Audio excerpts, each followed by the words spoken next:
어느 정도 시간이 되어서 이제 3세션 대중 강연을 진행할까 합니다.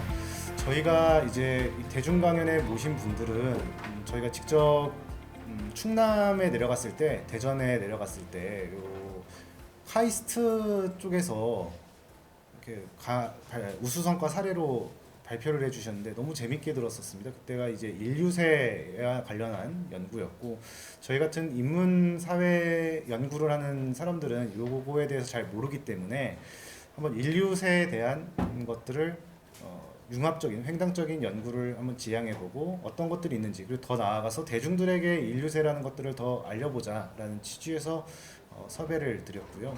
e스포츠 연구소 같은 경우에 저희가 부산에 그때 또 내려갔을 때 또 너무 재밌게 들었습니다. 그래서 디지털 시대의 위기라는 것들도 우리를 한번 조망해보자라는 측면에서 저희가 섭외를 진행했었습니다. 그래서 이런 부분들을 대중들과 함께 소통하면서 얘기를 해보면 더 좋은 기회가 되지 않을까라는 생각이었습니다. 네, 저희 짧은 배경을 여기까지 설명을 드리고요. 저희 연구 책임자이신 허은 민족문화연구원장님을 모시고서 저희 개회사를 청해 듣도록 하겠습니다. 예, 원장님.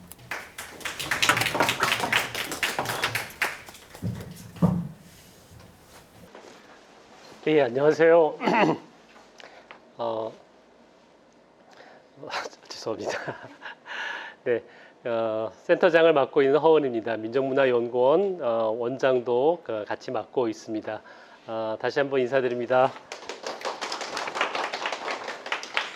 네, 요번 인문사회 통합 성과 확산 센터를 맡고 저희 연구원들과 가장 역점을 뒀던 게 대중과 어떻게 우리가 쌓았던 성과를 소통할 것이냐였습니다. 그래서 여기에 많은 좀 공력을 기울였는데, 안타깝게도 재난 같은 일이 맞물리면서 많은 고등학생들이 여기 동참하기로 했었는데, 아마 이제 무슨 일이 생겼는지 교육부에서 그 지침을 내려서 참여할 수 있는 게 막혀가지고 너무나 좀 아쉽습니다. 그럼에도 불구하고 아까 이렇게 명단을 잠깐 봤더니 또 고등학생 2명이 또 참여하는 거를 확인해가지고, 혹시 고등학생 여기 있나요? 이름만 걸려 있는지 잘 모르겠지만 하여튼 여러분들이 같이 작지만 의견들을 나누고 그것이 또 이렇게 퍼져나가는 계기로 삼았으면 좋겠습니다. 우리가 크게 주제로 삼았던 게 여기 나와 있는 것처럼 인문사회 연구들이 위기 시대에 지금 우리가 어디로 갈 것인가라는 고민들을 많이 하고 있는데, 그게 학자들만의 고민이 아니라 한국 사회, 좀 더 얘기하면 후속 세대들이 같이 고민하고 또 그들이 또 답을 할 수 있는 기회를 제공하고, 또 그래서 소통하면서 새로운 방안들을 찾아가는 것이 필요하지 않나라는 고민 속에서 대중 강연을 준비했습니다. 이 강연을 맡아주신 성하나 박사님께 다시 한번 감사의 말씀을 드립니다. 그리고 여러분들도 아마 대중 강연이기 때문에 부담 없이 듣고 여러 가지 질문해 주시면 그동안 팀에서 이루어온 어떤 성과를 같이 공유해 주시면서 새로운 또 가능성들을 찾아가는 장이 되지 않을까 생각합니다. 다시 한번 여기 참여해 주신 여러분들께 감사의 말씀을 드립니다. 감사합니다.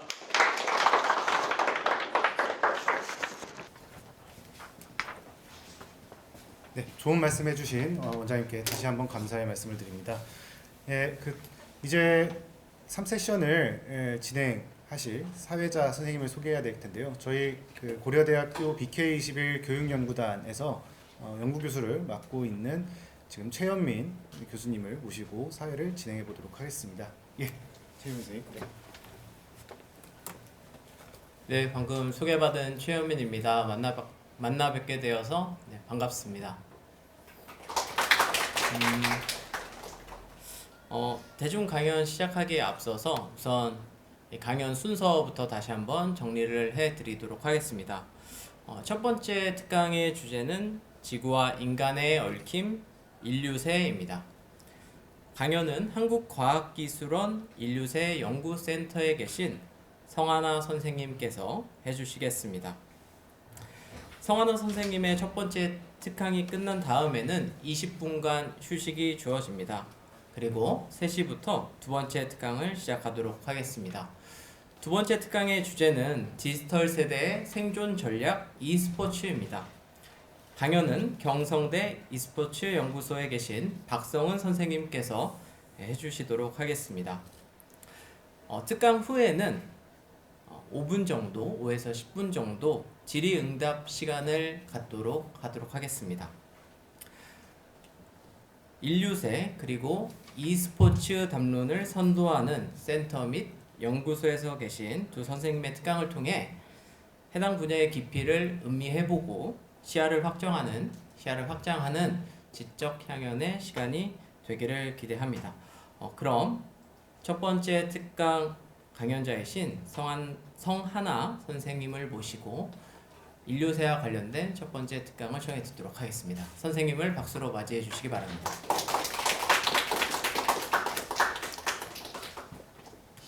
전에 소개받은 성하나입니다.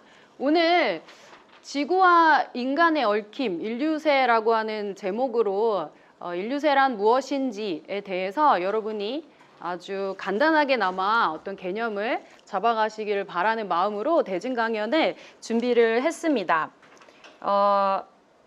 여기 계신 여러분들 뭐 환경 문제에 좀 관심이 있으실까요? 그렇죠? 아마 오늘 보니까 이제 주제가 인문사회 위기 시대의 길을 묻다인데요. 아마 위기 시대를 우리가 이야기할 때 오늘날 인류세라는 개념을 빼놓을 수가 없을 것 같기도 합니다. 오늘날 이 문장, 인간이 환경에 영향을 미친다라고 하는 이 문장은 더 이상 아무도 거부하지 않는, 부인하지 않는 진리처럼 여겨지기도 합니다. 하지만 제가 오늘 강연에서 인류세라고 하는 개념 혹은 지구라는 개념을 조금 더 설명하면서 여러분께 전달해 드리고자 하는 내용 중에 하나는 인간이 환경에 영향을 미친다라고 했을 때 어떤 종류의 환경에 어떻게 얼마나 큰 규모로 영향을 미치고 있는가라고 하는 그 구체성에 대한 실체를 잡아가는 일입니다. 그래서 제가 몇 가지 현상들을 좀 가지고 나름 재미있게 한번 강연을 시작해 보려고 하는데요. 숫자입니다. 272억이라는 숫자인데요. 자, 이게 무슨 숫자일까요? 뭐 제가 답을 사실 바라고 말씀드리긴 아니지만 뒤에 답을 제가 가지고 왔어요. 뭐죠? 닭입니다. 제가 여기 2023이라고 써놨는데요. 2024년에 전 세계의 개체수가 파악된 닭의 숫자입니다. 정말 많죠. 272억이라 말이. 사실 좀 더 정확하게 하면 272억 2천만 마리인데요. 자, 근데 놀랍게도 전 지구에 있는 야생조류는 몇 마리인 것 같으세요? 혹시? 대충 예상해 보실 수 있을까요? 뭐 머릿속으로 한번 예상해 보시고 2021년에 어떤 과학자들이, 조류학자들이 그 시민과학자들이 모은 데이터를 통해서 전 지구에 도대체 야생조류가 몇 마리가 있는지 계산을 했어요. 2021년에 나온 자료인데요. 500억 마리입니다. 어떤가요? 그리고 그 야생조류 중에서 한 종으로 가장 많은 수를 차지하고 있는 새가 혹시 뭔지 예측해 보실 수 있을까요? 혹시 새 아시는 새 아무거나 뭐 있을까요? 굉장히 여러분에게 익숙한 새이기도 합니다. 참새입니다. 참새. 근데 이 참새가 전 세계에 겨우 16억 마리가 있습니다. 자, 그런데 닭은 인간이 개량을 해서 전 지구에 퍼뜨린 새죠. 그러니까 인간이 환경에 영향을 미친다. 이 정도의 규모로 어떤 생물 종의 구성을 바꾸고 있다는 사실을 알 수가 있습니다. 자, 이 사진은 어디일까요? 뒤에 좀 물이 보이죠? 바다입니다, 바다. 바다 위에 떠 있는 쓰레기 더미들입니다. 자, 뭐 흥미롭게도 이 쓰레기 더미들의 이름이 있어요. 아마 환경에 좀 관심이 있으신 분들은 이미 환경 스페셜이나 몇 년 전부터 한국에서 다루어지기도 했습니다. 태평양 거대 쓰레기 지대 혹은 태평양 거대 쓰레기 섬이라는 이름을 가지고 있습니다. 이게 이 태평양 그 거대 쓰레기 섬이 어떤 식으로 분포되어 있고 어떤 식으로 모이고 있는지를 간략하게 보여준 아주 대중적으로 알려진 도식인데요.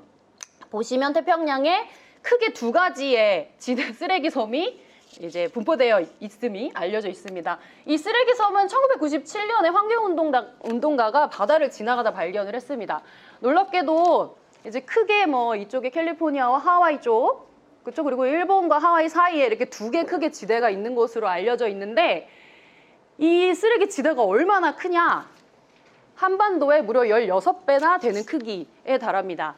그래서 제가 이 강의를 위해 조금 더 열심히 찾아보니까 최근에 다행히 네덜란드의 비영리 어떤 집단에서 단체에서 펀딩을 받아서 이 쓰레기들을 이렇게 치우는 여러 작업들을 진행을 하고 있다고는 하더라고요.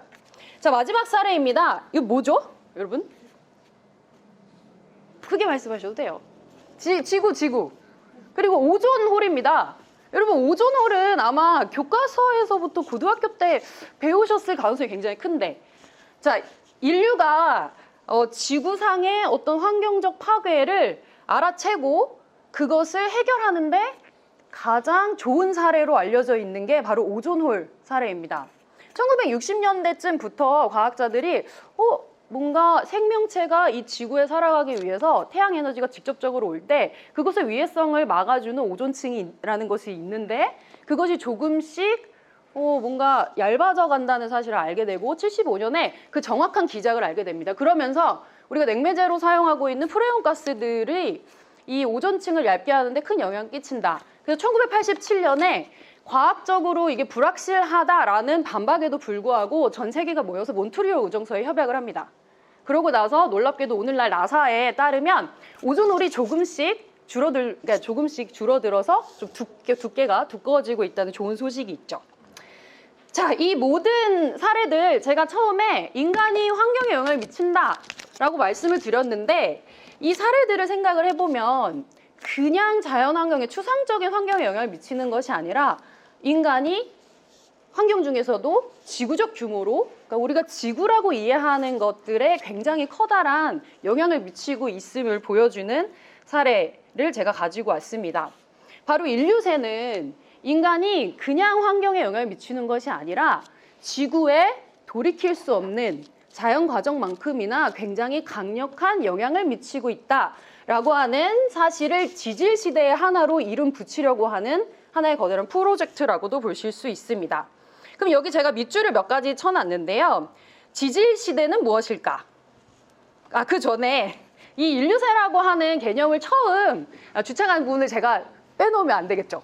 처음이 아니라 이분은 사실 인류새라고 하는 개념을 대중화시킨 인물입니다. 1980년대부터 이미 생물학자 중에 유짐 오덤이라는 사람이 인류새라는 개념을 쓰긴 했지만 2001년에 그것을 지금 저희 센터에서 이렇게 한국에서 연구할 만큼 대중화되기 시작한 계기를 마련한 사람은 대기화학자 파울 쿠리천입니다.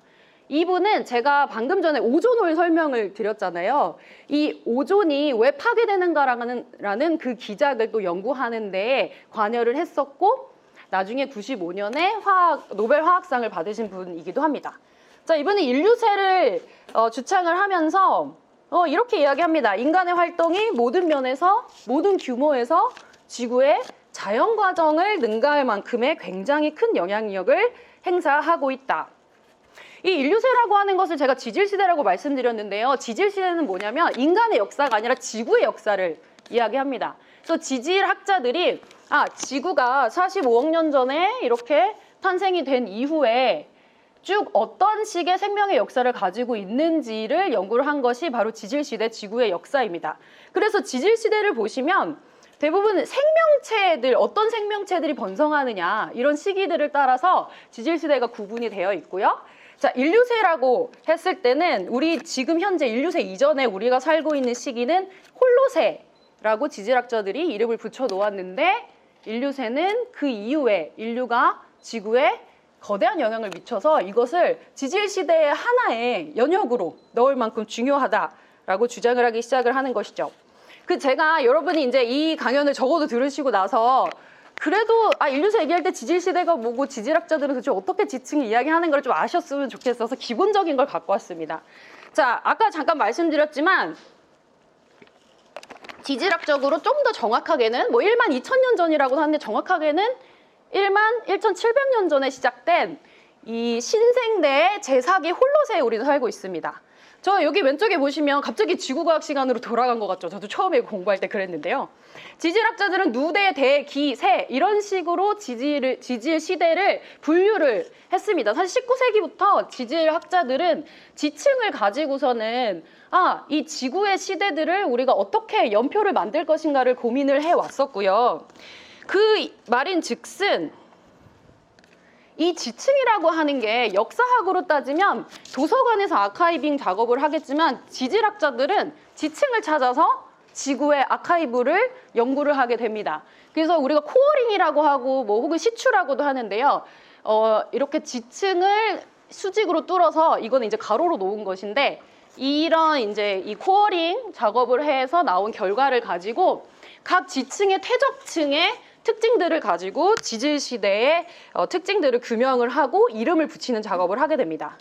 자, 19세기에 이렇게 지층들을 분류를 하던 지질학자들은 1970년 이후에 돼서 이 지층들을 좀 더 정확하고 우리가 표준적으로 분류를 해야겠다라고 하는 합의를 이루기 시작을 하고요. 그때부터 이런 식으로 전 지구상에 균질하게 발견되는 지층들의 특징, 그 시대를 정의할 수 있는 표준 충서 구역이라는 것을 찾아서 여기 GSSP라고 불리는 그 표지를 하게 됩니다. 그래서 이게 마치 황금색의 못 같아서 어떤 지층을 정의를 할 때 우리가 이것을 황금못이라고 부르게 됩니다. 그래서 여기 그림에 이제 사진으로 제가 가져온 것은 가장 명확하게 좀 예쁘게 아마 이 표준 지층에 대해 표준 충서 구역을 이렇게 박아놨기 때문에 이 사진이 많이 통용이 되는 것 같습니다. 그래서 보시면 에디아 카라기라고 하는 그 시기에 이제 지층의 표준 충서 구역을 나타내는 것이고요. 자, 그렇다면 우리가 인류세라고 하는 지질 시대를 새롭게 이야기한다. 그리고 크루처는 우리가 더 이상 홀로세가 아니라 인류세를 산다라고 했을 때 중요한 것은 무엇일까요? 바로 인류세의 황금못이 어디 있는가를 밝히는 일입니다. 사실 여기서 제가 좀 더 시간이 있다면 더 자세하게 설명하면 좋겠지만 이 지질학자들을 포함해서 지금이 이제 그분들을 모두 합쳐서 지구 시스템 과학자라고 부르는데 이분들이 코어링하고 시추를 하는 것은 지층만은 아닙니다. 나중에 계속 좀 나오겠지만 빙하를 코어링하기도 하고요. 어떤 호수 안에 지층을 코어링을 하기도 하는데요.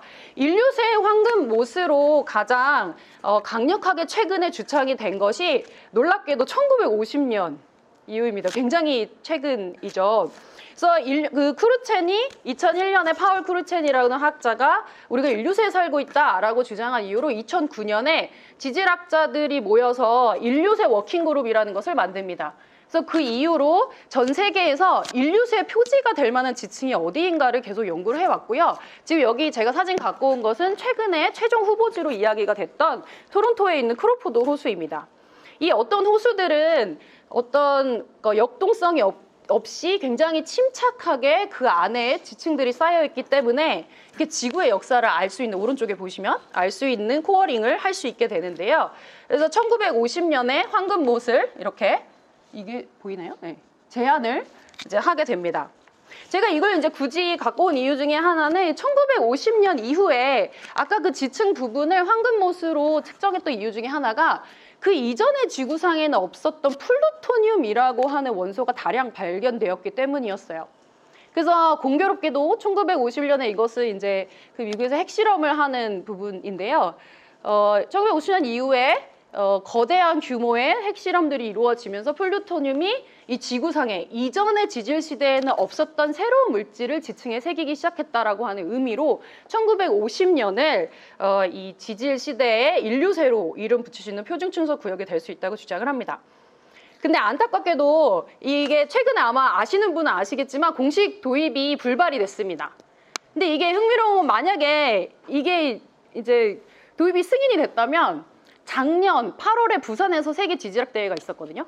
아마 한국에서 인류세라고 하는 새로운 지질 시대에 대한 그 공인이 이루어졌을 되게 역사적인 사건이 될 수 있었을 텐데 보시면 제가 밑줄을 좀 쳐놨죠. 그래서 신생제 4기 인류세, 그리고 이게 이제 크로포드 호수니까 크로포드 절이라는 게 이제 선언이 될 뻔했지만 안타깝게도 이제 지질학자들 사이에서, 뭐 안타까운 건 아니죠. 지질학자들 사이에서는 이 시작 시기를 인류세의 시작으로 보는 것이 여전히 성급하다라고 하는 의견이 더 대다수였습니다. 어쩌면 이건 이해가 가는 부분이기도 합니다. 지질학자들에게 50년, 100년 정도는 시간도 아닙니다.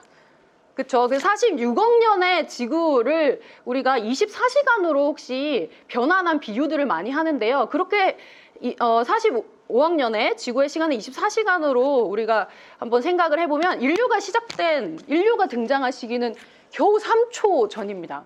그래서 지질학자들의 사실은 시간선에서는 이 1950년대에 어떤 지질 시대에 이름 붙인다는 것이 아마도 성급하게 느낀다는 게 좀 이해가 가는 부분도 있습니다. 그래서 여기 제가 밑줄을 계속 좀 쳐놨는데 다른 이야기도 있습니다. 인류세 시작 시기에 대해서 오히려 산업혁명 시기를 봐야 되는 건 아니냐. 자, 이뿐만 아니라 실제로 인류세라고 하는 것을 우리가 이야기를 할 때 어느 시점을 볼 것인가에 대해서는 계속해서 논의가 있습니다. 그리고 이 인류세 관련해서 어떤 황금못을 찾는 그 과정 사이에서 과학자뿐만 아니라 인문사회, 철학, 다양한 분과에서 인류세를 표명한 여러 논문들이 폭발적으로 사실은 증가했다는 것도 사실 저희가 지질시대로서 인류세를 굳이 얘기하지 않아도 개념으로서 여전히 인간과 지구 사이를 우리가 상상하고 사고하는 데는 의미가 있다라고 하는 의견들이 있습니다. 자, 그러면 여기서 좀 인류세 논의들에 대해서 제가 좀 아주 기본적인 것들을 설명을 좀 하고 넘어가겠습니다. 그러니까 인류가 지구의 자연 과정을 능가할 만큼 큰 영향을 미친 시기가 언제인가라고 하는 것입니다. 아마 대표적으로 산업혁명 시기를 이야기할 수 있을 것 같습니다. 파울 크루첸이 처음에 인류세를 이야기했을 때 제안한 시기입니다. 그 1784년을 굳이 이제 제안을 했고, 이 시기를 굳이 제안한 이유 중에 하나는 파울 크루첸이 제가 아까 대기화학자라고 했잖아요. 그래서 대기 조성을 잘 알고 있는 사람이었겠죠. 산업혁명 시기는 인류의 역사에서 굉장히 본격적으로 1차 에너지라고 해서 자연자원으로 땅 밑에 그 저장되어 있는 화석 연료들을 꺼내서 활발하게 쓰기 시작한 시기입니다. 그래서 이것을 통해서 여러분 잘 아시는 기후변화를 일으키는 가장 중요한 기체로 여겨지는 이산화탄소가 많이 발생이 되면서 대기의 조성을 바꾸었다. 그래서 여기 보시면 뭐 바이오매스, 석탄, 가스, 핵 이렇게 1차 에너지들을 마구마구 어떻게 보면 그 지구의 보통 어떤 화석 연료들을 분해하는 것보다 훨씬 더 빠르게 이산화탄소를 대기 중으로 보낸 산업혁명 시기를 인류세의 중요한 시기로 지적을 한 연구자들이 있습니다. 그보다 조금 더 위로, 더 전으로 가야 한다고 주장하는 학자도 있습니다.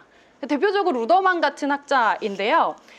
이분은 인류가 농경을 시작을 하면서 지구상의 대기에 인위적인 이산화탄소와 메탄이 기하급수적으로 천천히 늘어나서 사실 지금의 인위적인 온난화에 영향을 미쳤다고 주장을 합니다. 그래서 보시면 메탄 같은 경우는 여러분 노온에 물을 채워서 우리가 그 경작을 하게 되는데, 그렇게 물을 채우게 되면 산소가 공급되지 않는 뭐 과학적으로 말하면 현기성 어떤 환경이 조성이 되는데요. 그렇다 보면 메탄가스가 생겨서 이 메탄가스는 이산화탄소보다 훨씬 더 온난화 효과가 높다고 알려져 있습니다. 그래서 보시면 이런 그래프가 이제 루더만의 팀에서 얘기를 하는 그런 부분입니다. 인위적 이산화탄소와 그죠 메탄 농도가 각각 인류가 농경을 막 시작하면서 숲을 개간하고, 사실은 숲은 대표적으로 탄소를 흡수하는 그런 이제 권역에 있는 생물들인데 그것들을 없애고 대신에 온난화 가스를 이제 발생시키는 이런 식의 실행들이 벌어졌다. 자, 그리고 또 하나는 콜럼버스 교환입니다. 콜럼버스 교환은 이미 사실 역사학자들도 이미 많이 알고 있어요. 생태제국주의라고 하는 책으로도 많이 알려져 있고, 그 외에 서양사에서 굉장히 중요한 사건인데요. 자, 이 콜럼버스 교환이 인간 간의 어떤 교환뿐 아니라 여러 생물종 간의 교환이 이제 벌어지게 되었다는 연구 결과들은 많이 있습니다. 근데 여기서 가장 중요한 것 중에 하나는 이 구세계와 그리고 아메리카 대륙이라고 하는 신세계의 어떤 교환 사이에서 전염병을 구세계에서 이제 신세계로 가게 되었다는 것이죠. 그래서 알려진 바에 따르면 이 아메리카 대륙의 원주민들이 5천만 명 이상이 이 시기에 죽었다고 알려져 있는데요. 이게 굉장히 좀 비극적인 그래프이기도 한데, 여기 보시면 1610년에 CO2가 갑자기 이제 뚝 떨어지는 모습을 보이잖아요. 그래서 이게 이제 이 그래프를 그린 학자에 따르면 전염병으로 인해서 원주민들이 그 대륙에서 신대륙에서 계속해서 경작을 하면서 개간 활동을 하고 숲을 개간하고, 그쵸? 그래서 계속해서 농경 활동을 해왔는데 갑자기 사람들이 5천만 명이 죽으니까 인간이 인위적으로 발생했던 이산화탄소가 갑자기 떨어졌다는 것입니다. 그래서 이것을 인간이 지구의 대기 조성에 계속해서 영향을 미친다는 하나의 어떤 증거로 또 이야기하는 학자들도 있습니다. 자, 그리고 가장 인류세에서 중요한 그래프가 바로 이 그래프이고요. 인류세가 인간과 지구 사이에 어떤 영향을 미치는가라고 했을 때 가장 많이 활용되고 있는 개념입니다. 바로 대가속입니다. 이 대가속은 그 지구 시스템, 지구의 변화라고 하는 것들, 뭐 예를 들면 대기 중에 이산화탄소 농도나, 그렇죠? 여러분이 보셨을 때 왼쪽에 있는, 그래서 뭐 질소 농도나 메탄이나 뭐 홍수나, 자, 이런 것들의 그래프를 그려보고 동시에 한쪽에서 인간의 사회경제 시스템의 변화, 인구라던가 1차 에너지 사용이라던가 뭐 비료 소비도 있고요. 여기 제지 생산도 있습니다. 펄프. 그리고 뭐 국제 관광도 있고, 이렇게 사회경제 시스템의 변화를 그래프를 그려봤더니 놀랍게도 1950년 이후에 급격하게 수치가 솟아오르는 경향을 발견을 하게 됩니다. 이게 2015년 논문에서 이제 그 발표가 되게 되고요. 이 지구의 변화와 인간의 사회경제 시스템의 변화의 어떤 상관관계에 대해서 좀 더 어떤 중요한 그 얽힘을 연구하는데 굉장히 중요한 계기가 되는 것이죠. 그래서 인류세의 논의, 인류세, 다시 말하면 지구의 인간이 언제부터 커다란 영향을 미치기 시작했는가라고 하는 다양한 어떤 주장들은 지구 시스템과 인간 시스템이 함께 굉장히 얽혀 있다, 서로 영향을 주고받는다라고 하는 점, 그리고 더 나아가서 사실은 인문사회학적으로 본다면 제가 아까 지질시대라고 말씀드렸던 지구의 역사가 인간의 역사와 만나야 한다라는 어떤 당위성까지 연결이 되게 됩니다. 그래서 다시 말하면 제가 처음에 인간이 환경에 영향을 미친다라고 하는 게 환경에서 좀 더 구체적으로 인간은 어디에 어떤 자연에 영향을 미치는가, 어떤 환경에 영향을 미치는가, 오늘날 과학자들이 지구 시스템이다라고 주장을 하기 시작을 하는 것이죠. 그래서 지구 시스템에 대해서 잠깐 좀 말씀을 제가 드리고 넘어가야 할 것 같습니다. 그러니까 우리가 자연이라고 하는 것, 환경이라고 하는 것 그저 추상적이 아니라 이미 한 1980년대부터 이 인간이 살아가고 있는 환경이라고 하는 건 지구 시스템으로 우리가 이해할 수 있다라고 주장을 하기 시작을 한 건데요. 다시 지구과학 시간으로 넘어갑니다. 자, 지구 시스템이라는 것은 지구를 이루고 있는 이렇게 5가지의 영역들이 서로 상호작용하면서 밀접하게 연결되어서 하나의 개를 이루고 있다고 하는 의미입니다. 그래서 여기 보시면 지권도 있고요, 땅. 뭐 암권이라고도 합니다. 그리고 뭐 빈권, 수권, 빈권은 사실 좀 나중에 이렇게 뭐 포함된 거기도 한데요. 그리고 아마도 인간이 포함될 수 있을 혹은 뭐 아닐 수도 있는 생물권이 있고 대기권이 있습니다. 아마 이 5가지 종류들의 어떤 순환이나 영향관계에서 여러분에게 가장 유명한 게 탄소 순환일 거예요. 그 탄소는 지금 여기 앉아있는 저희 같은 사람들뿐만 아니라 저 밖에 뭐 나무라든가 아니면 생명체를 이루는 가장 기본적인 원소입니다. 그래서 이 탄소가 순환을 하는 게 굉장히 중요해요. 아까부터 제가 이산화탄소도 말씀드렸죠. 온난화를 일으키는 기체라고 말씀드렸는데, 자, 식물이 광합성을 통해서 이산화탄소를 받아들입니다. 그럼 대신에 산소, 그러니까 우리 호흡에 필요한 산소를 내놓고요. 그리고 식물은 자, 그러한 이제 탄소를 고정을 시켜서 사체 이제 몸에다가 고정을 시키고, 그것을 먹은 동물들은 또 몸에 훨씬 더 고도의 활동을 할 수 있을 만큼 유기체 활동을 하게 만들게 됩니다. 그리고 일부의 이제 생물체들은 죽어서 뭐 화석 연료가 되기도 하고요. 이게 오랜 여러 시간을 거쳐서 뭐 바다로 흘러가기도 하고, 뭐 화산 분출이나 멘틀로 가거나 뭐 여러 가지를 통해서 다시 대기로 방출이 되고, 그것이 돌아가고, 이 일련의 순환을 통해서 이제 이 지구 시스템이라고 하는 것 안에서 생명체가 살아가게 됩니다. 물론 제가 오늘은 탄소 순환만 말씀드리는데요. 탄소뿐만 아니라 뭐 질소라든가 인이라든가 굉장히 다양한 물질들의 순환을 이제 말씀드릴 수 있는데, 오늘은 탄소만 좀 말씀드리려고 합니다. 왜냐하면 이걸 설명하기가 좋아서요. 자, 제가 지질 시대의 지구의 역사를 말씀드렸었는데 45억 년 전에 보면 지구는 지금과 전혀 다른 환경이었습니다. 아마 우리는 이렇게 숨쉬고 살 수 없었을 거예요. 제가 이거 챗 GPT한테 좀 만들어 달라고 한 그림이에요. 원시 지구 어떻게 생겼어? 생명체가 없었을 때. 이때는 대기 중에 산소 기체는 없습니다. 그래서 거의 80% 이산화탄소, 그 외 메탄이나 유독가스들이 있었겠죠. 자, 그러다가 오늘날과 같은 생명체가 우리가 숨쉬고 뭐 저기 밖에 푸르게 보이는 막 식물들이나 새들이나 이런 것들이 함께 살 수 있는 환경이 만들 수 있었던 것은 갑자기 어느 순간부터 시아노박테리아라고 하는 그쵸 산소를 막 만들어내는 생명체가 등장하고 그 이후에 한 5억 4천 년 전쯤에 갑자기 생명체들이 많이 등장을 하고 자 그것들이 그 생명체들이 탄소 순환에 어느 정도의 제 역할을 하면서 지금의 인간이 사실은 살아갈 수 있는 다른 생명체들이 함께 살아갈 수 있는 환경이 만들어졌다고 볼 수 있는 것이죠. 자, 그래서 이미 이분은 1926년에 베르나츠키라고 하는 러시아 학자인데요. 지구 시스템에서 특히 생물권이 되게 중요하다는 사실을 처음 강조한 사람이에요.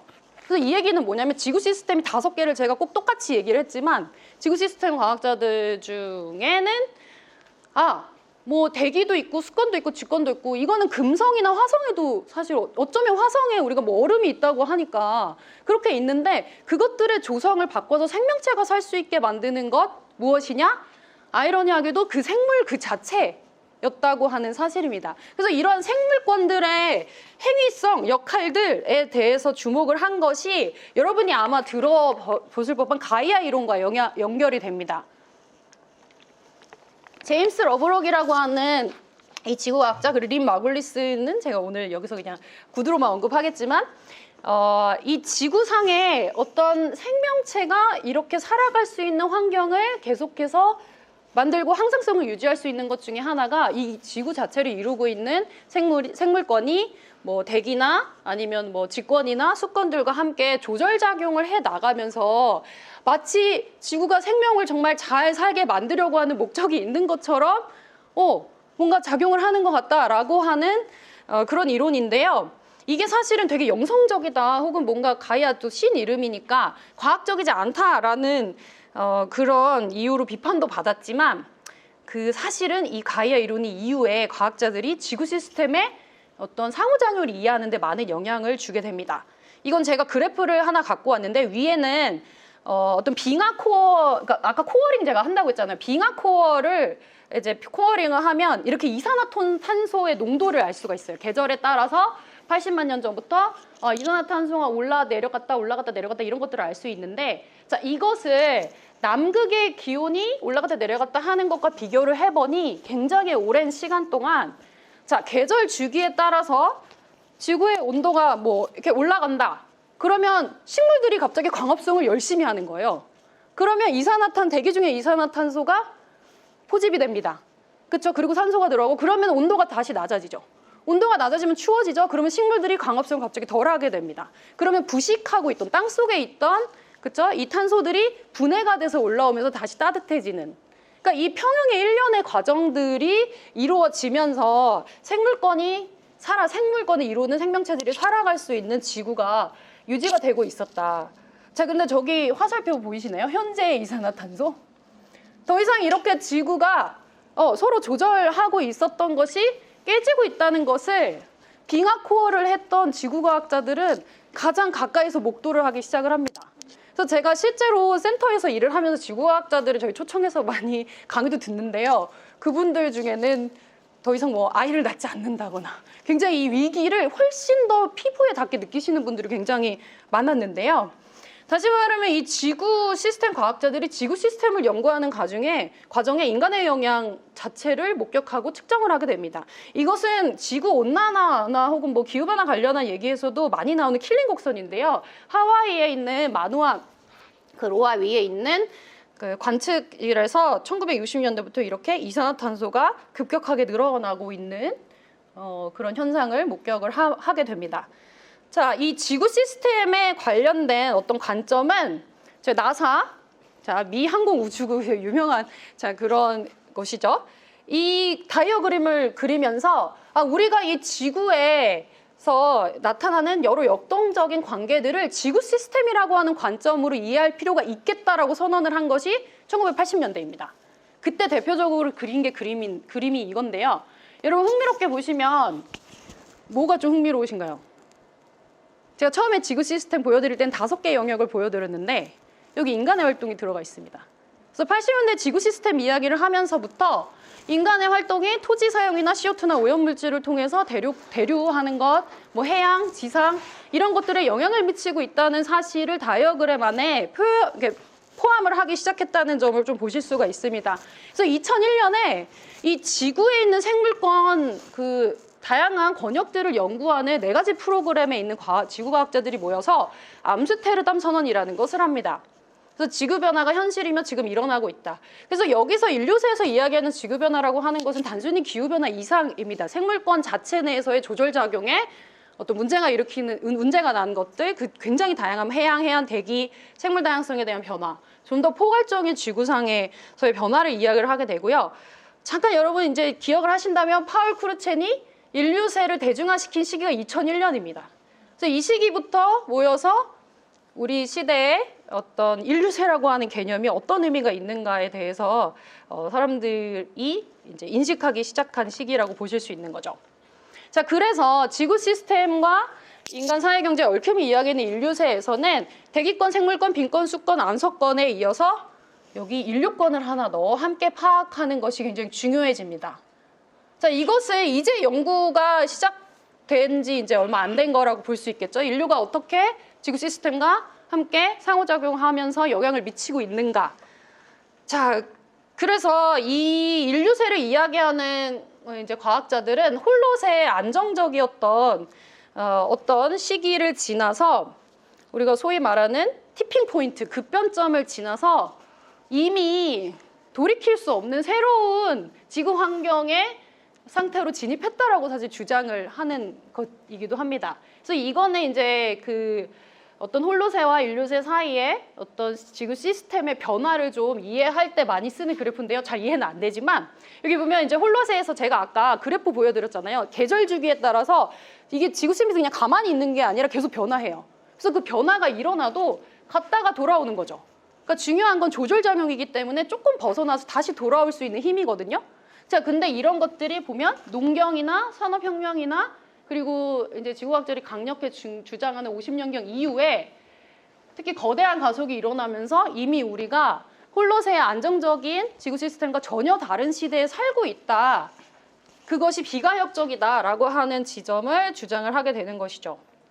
자, 그렇다면 우리가 그런 인류세를 어떻게 살아야 될까라고 하는 질문을 하지 않을 수가 없게 되고 그것이 지금 오늘 뭐 제가 답을 당연히 드릴 수는 없고 저도 이제 이 부분들을 가지고 고민을 하는 것이고 인류세를 가지고 연구하는 많은 분들이 인류세를 다른 이름으로 붙이기 시작하면서 이를테면 인류세가 이렇게 심각한 위기가 된 것은 인간의 자본주의 때문이다. 그래서 자본세라는 이름을 붙이는 분도 있고요. 그리고 농경이 자본주의화되고 확장되면서 그것이 문제가 된다 해서 플랜테이션세라고 이 시기를 부르는 사람도 있고요. 최근에 산불이 굉장히 문제가 되는데 산불세라는 개념을 또 이야기하는 학자들도 있습니다. 굉장히 다양한 방식으로 이 시기를 인문사회학자들이 다양하게 이름을 붙이는 이유 중에 그 전제 중에 하나는 인간이 지구에 어떻게 얽혀 있는 게 어떻게 큰 급변점을 넘을 만큼의 영향을 미치고 있는가에 대한 다른 견해들을 사실 보여주고 있는 이름들이라고 보실 수 있습니다. 그래서 인간의 의미를 성찰해야 할 때죠. 그래서 인류세 이게 이제 네이처지에 인류세 관련해 가지고 표지를 이제 만들어낸 이제 부분인데 이 그림이 상당히 흥미로워서 그래서 인류 안에 제가 앞에서 인류세 시기가 언제부터인가라고 했을 때 뭐 대항해 시기, 농경, 그러니까 인간의 역사라고 하는 게 지질 시대와 어떻게 맞닥뜨릴 것인가? 라고 하는 새로운 질문 속에서 제가 오늘 사실 대중강연이라고 해서 좀 안 갖고 오긴 했지만 뭐 역사학자 차크라바티라고 하는 사람 같은 경우에는 이 지질 시대의 역사, 그러니까 지구의 역사와 인류의 역사가 어떻게 만나야 되는가를 이론적으로 고민을 하는 학자들도 있고요. 자, 그러면 인류세를 어떻게 살아야 하는가라고 하는 차원에 있어서 마지막 파트입니다. 제가 좀 다른 이야기를 좀 해보려고 하는데요. 이거 영화 보셨나요? 이거 영화에 제가 여기다 써놨는데 영화 마션의 일부예요. 마션 보셨나요? 혹시? 또 너무 옛날 영화긴 해요. 네, 그래가지고 안 보신 분이 좀 있을 것 같긴 한데 이게 뭐냐면 그러니까 영화가 마션이잖아요. 그러니까 화성에 살아남기 뭐 이런 내용의 영화라고 보시면 되는데 아, 사회자님도 못 보셨나요? 마션? 아, 정말요? 이게 너무 옛날 영화인가 보다, 이제.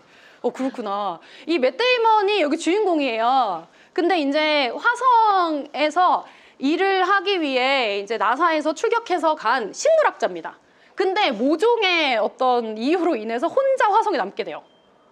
그래서 사람들은 본인이 죽었다고 생각할 수도 있는 거고 뭔가 문제가 생기는 거예요. 근데 이 사람이 식물학자라 너무 똑똑해서 아, 이게 그 화성에 지어진 기지 안에서 내가 먹고 살아야 된다 해서 그 동료들이 이 배변 활동을 하고 남은 유기물과 흙을 조합을 해서 감자를 심는 장면입니다. 그래서 제가 이걸 왜 갖고 왔냐면, 자, 여러분 화성 생각해 보세요. 화성은 지구처럼 아까 잠깐 말씀드리면 대기도 있고 뭐 얼음 같은 게 좀 발견됐다고 하니까 뭐 물이라고 할 만한 게 사실 거의 뭐 발견 안 나긴 했지만, 그리고 뭐 흙도 있고 하지만 지구와 결정적으로 굉장히 다른 점은 바로 이 흙의 차이입니다. 이 마션에서 이 맷 데이먼이라고 하는 사람이 식물학자로서 배변물과 흙을 섞어야만 사실 감자를 생산할 수 있었다는 것은 우리가 토양학자들이 흙을 어떻게 생각하느냐라고 하는 부분하고 연결이 되는데요. 제가 이거 번역을 못해서 죄송합니다. 근데 이 토양학자들은 흙을 그냥 돌가루라고 생각하지 않아요. 자, 흙이라고 하는 건 기본적으로 생명체가 살아갈 수 있게 하는 일종의 배지 역할을 하는 것이라고 볼 수 있는데요. 그러한 흙은 자, 여기 보면은 광물들의 돌가루도 있지만 저기 보시면 식물들의 사체나 그 외 다양한 토양 미생물들이나 토양 생물들이 죽은 유기물이 함께 포함되어야 합니다. 그래서 마션 같은 경우에는 그게 연구원들이 이제 배설하고 남긴 그쵸 유기물 그런 이제 배설물이었던 거죠. 그리고 그것과 함께 물, 약간의 물과 공기. 그래서 흙에는 사실 공극이라고 해서 구멍들도 있습니다. 이런 것들이 함께 있어야 감자가 이제 자라고 그 외에 다양한 생물들이 자랄 수 있는 흙으로서의 역할을 하게 되는 것인데요. 자, 이런 것들을 우리가 생각을 해보면 아까 제가 가이아나 생물권 이야기를 했는데요. 지구에서도 인간을 포함한 다양한 생명체들이 살 수 있는 지역을 조금 더 구체적으로 보자고 주장을 하는 학자들이 있습니다. 그때 이야기하는 게 임계 영역입니다. 자, 여러분 지구 생각해 볼까요? 아까 화성은 생명체가 없고 인간이 막 일부러 막 갖고 가서 뭔가를 해야 생명이 살 수 있을 만큼 어려운 척박한 환경이긴 한데 지구는 그렇지 않지만 보면 지구의 어떤 구조에서 내핵과 외핵과 멘틀에는 생물이 우리 같은 생물이 살 수가 없습니다. 그래서 오로지 제가 너무 역동적으로 이런 식의 생물들이 살 수 있는 지역은 지각에서부터 오직 2-3km 정도 되는 곳을 차지하고 있는 흙들, 물들, 대기들 굉장히 좁은 영역이라는 거예요. 자, 이게 여러분이 아셨으면 좋겠는 게 지질 시대의 46억 년을 생각을 해보면 이게 46억 년 전에는 없었습니다. 그리고 5억 4천 년 전에 생명체들이 많이 나타나서 그 이후에 굉장히 함께 어떻게 보면 그 많은 생명체들이 여러 가지 역할들을 하면서 지금의 인간도 살아갈 수 있는 임계 영역이 만들어진 거라고 볼 수가 있습니다. 그렇다면 인간이 환경에 영향을 미친다. 위기가 있다라고 했을 때 그 자연을 어떻게 볼 것인가? 바로 이 임계 영역을 우리가 구체적으로 봐야 한다라고 주장하는 학자들이 등장을 하기 시작을 합니다. 그래서 제가 여러분의 좀 이 한 가지 인류세 했을 때 가지고 가셨으면 하는 어떤 생물의 이야기가 있는데요. 지렁이입니다. 여러분 지렁이 좀 보셨나요? 지렁이 여기 뭐 주변에 보실 일이 좀 있으신가요? 별로 없으시죠? 아, 있으신가요? 네, 지렁이 비 오면 막 땅에서 나오기도 하고 근데 최근에는 뭐 제초제도 많이 뿌리고 해가지고 지렁이가 많이 없기도 한데요. 이 사이언스지에 2019년에 지렁이가 표지를 장식을 했습니다. 그리고 이 사진은 제가 저희 연구소 밖에서 찍은 건데 여기 보시면 이런 몽골몽골한 흙들이 보이시나요? 이게 이제 지렁이가 만들어낸 지렁이는 흙을 먹거든요. 흙을 먹고 거기서 내가 섭취할 수 있는 유기체를 내 몸에 흡수를 하고 나머지를 촉촉하게 만들어서 흙을 비옥하게 하는 역할을 합니다. 자, 이 지렁이는 놀랍게도 저만 놀라울 수도 있는데요. 그 찰스 다윈 여기 이 사진 찰스 다윈이거든요. 종의 기원 그걸 얘기했던 그 책을 썼던 진화론의 유명한 이제 생물학자인데 찰스 다윈이 죽기 전에 마지막으로 출간한 연구서가 지렁이에 관련된 연구서였어요. 무려 40년 동안 지렁이를 관찰을 하면서 연구를 했고, 그래서 영국에는 굉장히 독특하게, 아까 보셨듯이 지렁이 사실 되게 무섭게 생기고 여기서 지렁이 만질 수 있는 분 별로 없잖아요. 근데 영국에는 지렁이 잡기 축제 같은 것들도 있습니다. 그래서 지렁이에 대한 가시성이 굉장히 높은데, 그렇게 알게 된 게 이 책 제목도 지렁이의 활동과 분변토, 제가 아까 몽골한다는 그것을 분변토라고 하는데, 지렁이는 정말 참으로 대단한 생물이라고 찰스 다윈이 이야기를 하는데요. 보시면 이 도식을 보시면 지렁이는 몸이 촉촉해요. 그래서 흙이 건조하더라도 그 안에서 계속 흙을 먹으면서 흙을 촉촉하게 만듭니다. 그럼 토양에 미생물들이 촉촉하니까 더 살 수 있는 환경을 만들어주고, 게다가 지렁이가 계속 움직이면서, 제가 아까 그 감자가 자라려면 흙에 공기도 있어야 된다고 했는데, 자, 그 공기의 통로도 만들어냅니다. 그리고 마지막에 지렁이가 죽으면 그 지렁이 자체로 그 유기체가 비료가 되면서 땅을 비옥하게 만들죠. 그래서 최근에 지렁이가 어떤 농업 활동에 있어서 지렁이가 있는 땅을 이제 연구를 해가지고 계산을 한 거예요. 그래서 경작지에서 지렁이가 경작을 해서 이 땅을 비옥하게 만드는 것을 비용으로 환산을 해보니 1조 3천억 정도의 경제적 가치가 있다라는 연구가 있을 정도로 지렁이가 이 지구상에서 생명체가 살아가고, 그쵸? 임계 영역을 유지하는 데 중요한 역할을 했다는 것을 알 수가 있습니다. 그래서 최근에 최근이라기에는 너무 2015년이긴 한데요. 하지만 굉장히 의미 있는 연구입니다. 자, 다윈은 19세기에 지렁이가 분변토를 이렇게 생산한다, 그래서 그 땅을 비옥하게 한다라고 했지만, 자, 우리는 오늘날 다윈은 모르는 지구 시스템이라고 하는 개념을 알고 있습니다.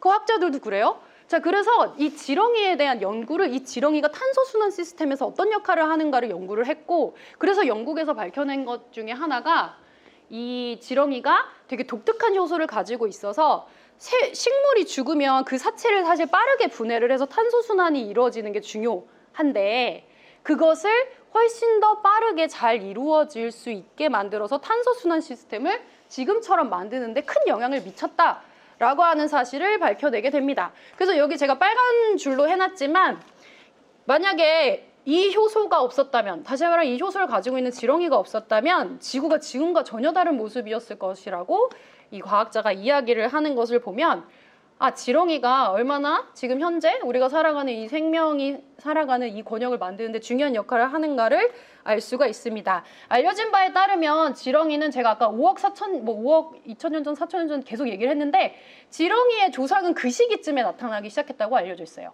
그래서 그 시기부터 계속해서 땅을 갈고 경작을 하면서 지금의 생명들이 살아갈 수 있는 탄소순환 시스템을 이루는 데 굉장히 큰 역할을 한 것이죠. 자, 그런데 인류세, 이 지렁이 이야기만 갖고 가셔도 인류세에 대해서 이해를 하실 수 있을 것 같아요. 아까 플라스틱 얘기를 잠깐 쓰레기 얘기도 드렸는데, 최근 이건 한국에서 이루어진 연구입니다. 땅 속에서 지렁이는 아무것도 모르고 계속 흙을 먹고 그것을 분해를 하는데요. 미세 플라스틱을 섭취한 지렁이가 플라스틱을 결국에는 나노 플라스틱으로 좀 더 잘게 부숴내지만, 그것에 여전히 독성의 영향을 받아서 이렇다면 생식에 큰 영향을 받는다라고 하는 좀 안타까운 연구입니다. 그래서 다시 말하면 인류가 최근에는 여러 가지 쓰레기 플라스틱들을 매립을 하기도 하고, 하천수를, 그쵸? 폐수를 하천에 여러 방식으로 처리를 하기도 하지만, 미세 플라스틱에 대해서는 아직 우리가 모르는 것들도 많은데요. 이 미세 플라스틱에 의한 토양의 오염이 지렁이의 삶에도 영향을 미치고 있는 것이죠. 그래서 저는 이 지렁이 이야기를 하는 것 중에 하나가, 인간이 환경에 영향을 미친다라고 제가 말씀을 드렸습니다. 인간도 지구에 영향을 미친다라고 우리는 조금 더 한 단계 구체적으로 말씀을 드렸는데요. 자, 이것을 한편에서는 굉장히 부정적으로만 이야기할 수 있어요. 인간은 지구를 되게 나쁘게만 만드는 것인가? 자, 근데 지렁이의 자리에 인간을 놔보면 어떨까요? 그러니까 지렁이는 계속해서 그 자신의 일을 하면서 다른 인간들이, 다른 생명체들이 잘 살 수 있는 임계 영역을 유지하는 데 중요한 역할을 하죠. 자, 인간도 어떨까요? 인류세는 어떻게 보면 인간이 살아가는 방식에 대한 굉장히 다른 방식의 성찰, 그 인간이 살 수 있었던 것은 이 임계 영역을 이루고 있는 생물권의 다른 생명체들의 도움도 있었고 그것을 인간이 살아가는 데 있어서 함께 고려를 해야 한다라고 하는 새로운 질문을 던지고 있다고 생각을 합니다. 그래서 아마 여기 계신 분 아실 수도 있는데 도나 해로웨이라고 하는 굉장히 유명한 과학 철학자 중에 한 명입니다. 모르셔도 됩니다. 오늘 아시면 되니까. 이 도나 해로웨이는 여기 보시면 카이엔이라고 본인의 이제 반려개와도 그 관계를 성찰해서 굉장히 유명한 책을 쓰기도 했는데요. 간단하게 이분의 얘기를 좀 소개를 하면서 끝내보려고 합니다. 그래서 이 도나 해로웨이 같은 경우에는 휴먼, 인간이라고 하는 이 용어의 기원이 후무스, 퇴비, 흙에서부터 비롯됐다고 하는 사실로부터 우리가 인류세를 맞이하여 새롭게 이 임계영역 혹은 지구의 생물권을 이루고 있는 다른 생명체들이 잘 살 수 있는 그런 환경을 만드는 삶을 꾸릴 것을 요청을 하고 있습니다. 그래서 이 윤리들, 이 해로웨이를 비롯해서 다양한 이제 학자들이 뭐 여러 가지 방식으로 지렁이뿐만 아니라 다양한 생명체들을 드러내고 그것들과 어떻게 함께 살 것인가라고 하는 부분들을 고민을 하고 있는 상황입니다. 그래서 결론을 좀 말씀드릴 수 있을 것 같은데요. 인류세는 새로운 질문을 던집니다. 그렇죠? 그래서 지구 시스템 그리고 인간의 사회경제 시스템이 얽혀 있다라고 하는 점. 그러면 인류세는 더 나아가서 그 얽힘을 우리는 어떻게 알 수 있을까라는 질문을 하게 됩니다. 자, 그래서 인류세 연구를 할 때는 융합 연구를 사실 필연적으로 할 수밖에 없게 됩니다.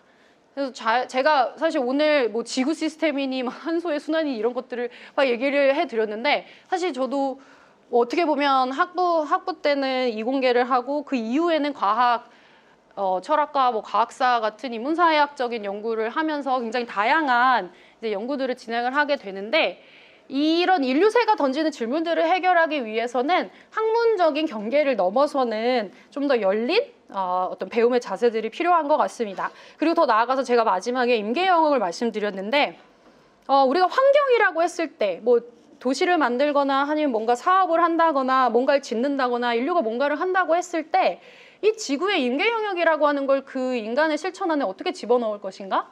이제 이런 것들이 또 하나의 새로운 방향으로의 인간의 사회경제 시스템이 이제 돌아가는 데 있어서 이제 성찰거리가 되겠죠. 그래서 이를테면 뭐 지렁이의 주의를 기울이다. 근데 되게 어려운 점도 있습니다. 지렁이의 주의를 기울이자라고 제가 얘기를 했을 때 이제 이것이 어떻게 설득력 있게 잘 다가갈 것인가는 여전히 우리가 고민을 해야 하는 부분이죠. 그리고 더 나아가서는 인간과 지구가 이미 얽혀 있음을 지구 시스템 과학자들이 많이 계속해서 이야기를 하고 있는데 그럼 그랬을 때 어떤 얽힘이 좋은 얽힘일까라고 하는 지점들도 여전히 좀 고민을 하게 됩니다. 그래서 인류세가 인간과 지구의 단순한 이제 얽힘도 이야기를 하지만 동시에 그러면 아까 홀로세처럼 그냥 우리가 안정적인 어떤 그 지구의 상태에서 굉장히 새로운 상태로 넘어갔을 때 그럼 인간과 지구는 어떤 새로운 얽힘, 어떤 새로운 관계를 가지게 될 것인가? 이런 질문들, 이런 요구를 하고 있다고 생각을 합니다. 네, 그래서 오늘은 제가 이 정도까지 준비를 했고요. 여기 보시면 지렁이가 흥미롭게도 지렁이가 그 영어로 얼스웜이거든요. 지구벌레예요, 지구벌레. 그래서 전 지렁이를 이제 개인적으로 좋아해가지고 지렁이를 요새 얘기를 언제나 끝마치게 되는데 지렁이처럼 산다는 건 뭘까? 그리고 나아가서는 한국에 지렁이 어디 있을까? 그래서 여러분 비가 오거나 했을 때 길 가시다가 지렁이를 좀 구해주는 그런 또 계기가 되셨으면 좋겠다는 생각도 드네요. 그래서 인류세가 우리가 환경에 계속 관심을 가지지만 인간이 환경에 미치는 영향이라는 것을 어떤 규모로 이해할 수 있는가에 대해서 조금만 더 이해해 주실 수 있었으면 제가 오늘 강의를 아주 보람 있게 했다고 느낄 수 있을 것 같습니다. 경청해 주셔서 감사합니다. 네. 지구 시스템과 인간이 어떻게 얽혀 있는지 차근차근히 세세하게 잘 설명을 해주신 성하나 선생님께 감사드립니다. 그럼 지금부터 청중 질의 시간을 한 대략 15분 정도 사용할 수 있을 것 같습니다. 강연을 들으시면서 궁금했던 사항이 있으시다면 어떠한 것이든 상관이 없으니 편하게 질문을 해주시면 또 성한아 선생님께서 가능한 한 또 자세한 설명을 해주시지 않을까 생각이 됩니다. 편하게 청중 질문을 받도록 하겠습니다. 아이스 브레이킹 차원에서 좀 질문을 드리면 지렁이는 그 비 올 때 왜 나오나요? 왜 콘크리트로 나오는지 살려준다는 생각을 못했는데 혹시 왜 나오는 건지 알수 아주 좋은 질문입니다. 지렁이가 온몸으로 숨을 쉬거든요. 그럼 여러분이 지렁이가 돼서 생각을 해보시면 땅 속에 있잖아요. 그러면 갑자기 비가 와서 물이 차는 거예요. 그럼 숨을 어떻게 쉬죠? 숨 쉬려고 나오는 겁니다. 네, 숨 쉬려고.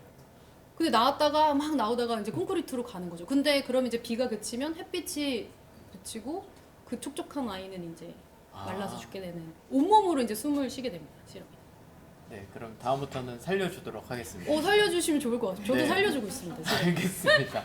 네네네. 아니, 지렁이 입장에서는 사실 저 이렇게 오다가도 그 생각을 했는데, 도시 같은 경우는 콘크리트로 거의 다 땅이 덮여 있기도 하거든요. 저는 이제 대전에서 왔는데, 대전 같은 경우에는 갑천 뭐 이런 천변에 가면은 조금 그래도 땅이 있는데 그래도 중간중간 사람들이 운동하라고 콘크리트를 덮어놓은 부분이 있습니다. 그래서 비 오면 그런 곳에만 이렇게 많이 지렁이들이 나와 있는 경우가 있는데, 이렇게 콘크리트가 많이 쌓여 있는 곳에서는 지렁이가 있으려나요? 잘 모르겠네요. 학교에도 잔디가 꽤 많기 때문에 아, 지렁이 보신 적이 네, 있으신가요? 자주 봅니다. 아, 자주 보시나요? 네, 살려주도록 하겠습니다. 아, 네네네. 제 지렁이 얘기만 1시간 할 수 있긴 한데. 네. 학생들이 질문해야 될 것 같긴 한데 제가 일단 궁금한 게 몇 개 있어서 질문을 드리면, 지금 인류세의 여러 가지 이제 기후 임계점 뭐 이런 것들 얘기들은 굉장히 많이 되고 있는 게 사실이고, 근데 아까 발표에서도 말씀을 주셨지만 오존층의 붕괴 같은 경우를 보면 몬트리올 은행설을 통해서 사실은 오존층의 붕괴가 대다수 해소되고 있다라고 긍정적인 말씀을 주셨잖아요. 이런 측면에서 보면 오늘 발표에서 여러 가지 임계점이라든지 위기를 얘기했지만 그런 것들도 약간 과장된 측면이 있다라고 볼 수 있는 측면은 없을까요? 네, 과장. 네, 우선 저는 그 오존홀이나 몬트리올 의정서 관련해서 사실 말씀드렸을 때는 이게 뭐 해결이 완전히 됐다라기보다는 1987년에 사람들이 잘 쓰고 있던 냉장고의 냉매제를 다 금지하자라고 하는 주장이 사실 지금처럼 그게 과장된 거 아니냐라는 똑같은 어떤 비판들이 많이 있었던 걸로 알고 있습니다. 그래서 이 사례는 저는 사실 과학기술학이라는 것을 전공을 했고, 그건 이제 과학과 사회의 관계, 과학과 정치의 관계에 대해서 관심을 두는 것인데요. 어느 종류의 되게 긴급한 환경 문제에 있어서는 환경 정책을 드라이브 할 때 저희가 사전주의 원칙이라고 해서 어느 정도의 불확실성이 있음에도 불구하고 선제적으로 그것에 대응할 필요가 있다라고 하는 것이 이미 환경 정책이 사실 오존홀에 관련된 대책 이후로도 많이 논의가 되고 있는 상황이긴 합니다. 그래서 이 경우에도 어떻게 보면 그런 식의 선제적인 어떤 대책 같은 거, 대응 같은 것들이 좀 중요하다고 주장을 하는 이제 학자들이 있고요. 여전히 말씀하신 것처럼 기후변화 같은 경우에 사실 그 기후변화를 부인하는 사람들이 미국 같은 경우도 막 엄청 크게 있고 한데, 그건 이제 어떻게 보면 저는 이제 이미 예를 들면 과학을 믿는다면 뭐 그렇게 가지 않을 수 있겠지만 뭐 그렇지 않을 수도 있기 때문에 어느 정도 선택의 이 지점들이 있는 것 같습니다. 하지만 저는 아무튼 지금 여러 대응들이 필요한 상황이라고 생각을 하고 있습니다. 그래서 일례로 보시면 이거는 사실 도시에 있을 때 잘 모를 수도 있겠지만 장마라든가 홍수 같은 것들이 갑자기 급격하게 재앙이 커지는 것들도 사실 우리가 볼 수 있거든요.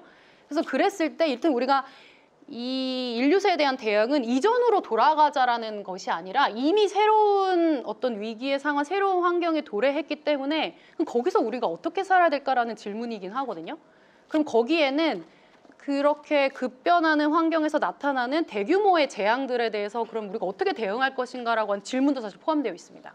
그래서 저희 연구하는 차원에서는 그런 식의 재앙에 있어서 뭐 레질리언스나 리스크나 이런 것들을 좀 어떻게 파악해야 되는가라는 연구도 좀 진행이 되고 있는 상황이고요.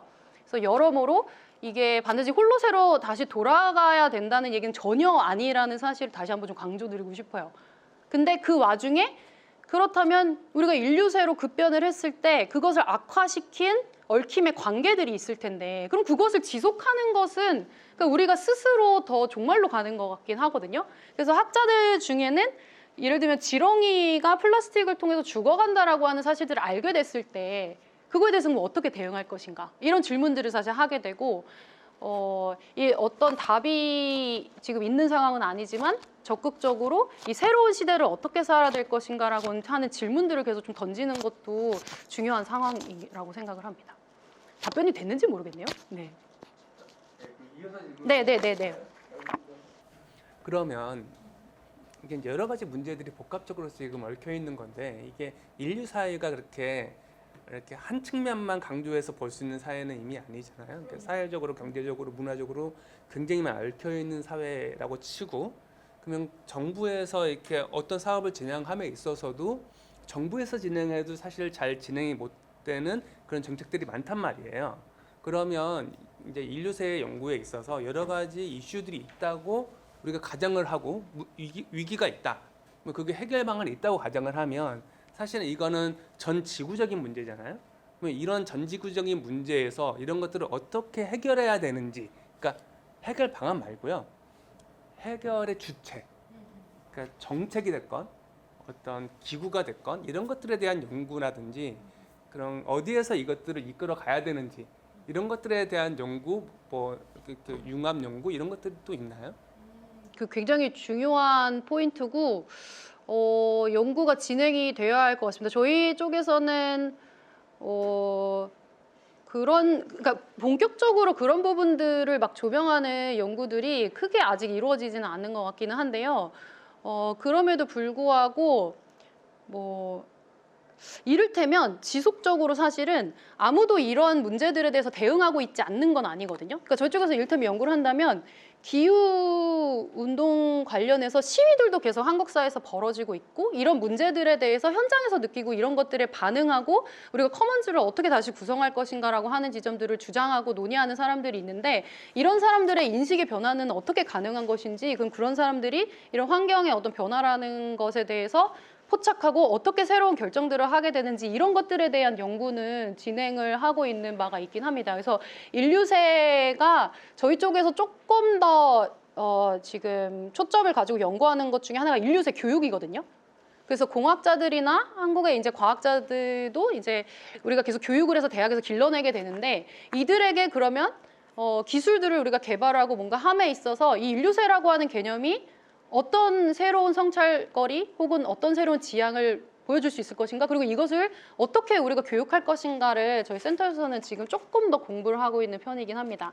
그리고 지금 정치적으로 누가 해결을 해야 하는가 하는 것은 저도 역으로 질문을 하고 우리가 함께 논의를 해보면 좋지 않을까 싶기도 한데요. 그리고 저희가 한편으로는 이 인류세가 되게 어려운 게 그 질문에서 중요한 게 스케일상으로 너무 크게 지구로 가버리니까 책임을 어디로 볼 것인가 사실 그 문제가 되게 티피컬하잖아요. 근데 저희 쪽에서는 어떻게 보면 최근에 지금 하고 있는 프로젝트 중에 하나가 인류세를 지방화하기라고 하는 프로젝트입니다. 그래서 이를테면 이 한국 사회의 역사 같은 경우에는 1950년을 저희가 인류세 아까 그 설명을 드렸잖아요. 근데 한국이 공교롭게도 한국 전쟁이 이제 50년이고 그 이후에 급속하게 사실 산업화를 통해서 지금에 이르렀죠. 그래서 어떻게 보면 개도국에서 선진국에 이르는 사실은 그 국가로 바꾸는 굉장히 어떻게 보면 인류세의 표준과 같은 어떤 변화를 겪은 나라라고도 볼 수 있어요. 그래서 인류세의 여러 수치들을 한국이라고 하는 로컬에서 그럼 우리가 어떻게 얘기를 해볼 것인가를 저희가 또 아마 관련될 수 있지만 그런 거 관련된 것 같기도 해서 그런 것들을 좀 고민을 하고 있는 중이긴 합니다. 그래서 이 스케일의 문제가 인류세에서는 또 굉장히 또 중요한 주제여서 그것을 질문자께서 잘 지적을 해주신 것 같습니다. 어쨌든 저희가 인류세라고 이제 새로운 어떤 명명을 할 정도로 지금 자연, 지구랑 인간 간의 어떤 관계성을 패러다임을 다시 봐야 된다 이런 문제가 나오고 있었고 뭐 어떻게 보면 환경이 막 파괴되고 생태가 틀어지고 있는 거잖아요. 그리고 그 중심에 우리 인간의 활동, 특히 산업에 관련된 생산 활동이 있는 것이고 제가 궁금한 거는요. 이제 이런 쪽에 연구를 하시는 어떤 학계나 선생님들의 분위기라고 해야 될까요? 그 기조를 정말 인간을 지구의 암덩어리나 이런 원인처럼 비관적으로만 보시는지가 저는 궁금합니다. 왜냐하면 이제 앞에 오존이 원래 좀 저도 들었던 것 같아요. 오존이 엄청 파괴되고 있다 그랬는데 점점 이제 좀 두꺼워지고 회복이 되고 있잖아요. 근데 그게 왜 두꺼워졌는지는 잘 모르겠지만 저는 파괴의 원인이 역시 인간한테 있는 건 솔직히 자명한 거라고 인정을 해야 될 것 같고 어쨌든 회복을 시킬 수 있는 것도 우리가 할 수 있기 때문에 좀 쉽게 말해 나쁜 짓도 했지만 좋아질 수 있게 하는 노력의 주체의 면모도 저는 있지 않을까라고 기대를 하고 싶은데 이거를 전문적으로 연구하시는 어떤 그 기조는 어떤 인간을 어떻게 바라보고 있는지 아시는 게 있다면 여쭤보고 싶어요. 아주 중요하고 핵심적인 질문인데요. 그래서 이게 인류세를 논의를 하기 시작을 하면 굉장히 인간의 역사를 어둡고 정말 그 지구의 암덩어리처럼 보게 될 가능성도 큰데요. 근데 제가 마지막에 사실은 도나 헤러에 같은 사람이나 혹은 인간이 흙이 퇴비가 될 수 있지 않을까라고 하는 주장들을 통해서 사실은 어떻게 보면 그거에 살짝 답이 될 수도 있을 것 같아요. 저 같은 경우에는 지금 이 인류세 연구를 할 때 초점을 맞추는 것 중에 하나는 인류가 농경을 시작하고 그 이후에 종 구성을 변화시키고 이렇게 살아가면서 그냥 인류만 살아간 것은 아니거든요. 예를 들면 한국의 되게 대표적인 농업은 쌀 농사잖아요. 그래서 벼를 키울 때 논을 생각을 해보면 메탄도 이야기를 하지만 일군에서 제가 최근에 연구를 하고 있는 분들은 이 논이라고 하는 게 인공적인 습지로서 사실 이미 자연 습지가 많이 파괴된 상황에서 갈 곳이 없는 어떤 멸종위기종들의 서식지로 각광을 받는 현상들이 한국에도 있거든요. 그래서 다시 말하면 인간의 선택이나 혹은 얽힘의 과정들이 제가 마지막에 이제 좋은 얽힘은 뭔가라는 질문을 던졌던 것도 사실 어느 정도 희망을 찾고 싶었고 인간이 어떤 후무스, 그러니까 퇴비로서 어떤 관계를 맺고 있는 것들을 계속 발굴해서 그런 이야기들을 좀 밝혀내는 것도 인문사회학적으로 인류세를 연구하는 하나의 방식일 수도 있다고 생각합니다. 그리고 또 하나는 제가 연구를 계속 박사과정 때부터 해서 박사 논문을 썼던 것 중에 하나가 한국 사회가 언제부터 야생조류 같은 철새를 정치에서 재현하기 시작했는가예요. 그래서 이를테면 생태 모니터링이라고 그 밖에 나가면 새를 조사해가지고 그 종을 식별해서 데이터화하는 과정이 있거든요. 이건 굉장히 기초 과학입니다. 근데 그런 것들이 한국에서 1999년 이후에 시작이 되면서 한국에서 아주 미약하게나마 곳곳에서 철새 보호 지역을 어디로 해야 하는가라고 하는 움직임들이 벌어지기 시작하고 저는 좀 더 이런 제가 뭐 임계 영역을 구성하는 생물체들을 이야기를 했지만 인간이 그런 생물체들을 어떻게 얽힘에 이끌어 오려고 했는지를 연구하는 것도 그렇게 말씀하신 것처럼 희망을 찾아내는 하나의 방법일 수 있고 많은 인류세를 논의하는 학자들이 이렇게 손상된 행성 지구에서 어떻게 희망을 가지고 살아갈 것인가를 사실 연구를 하고 있습니다.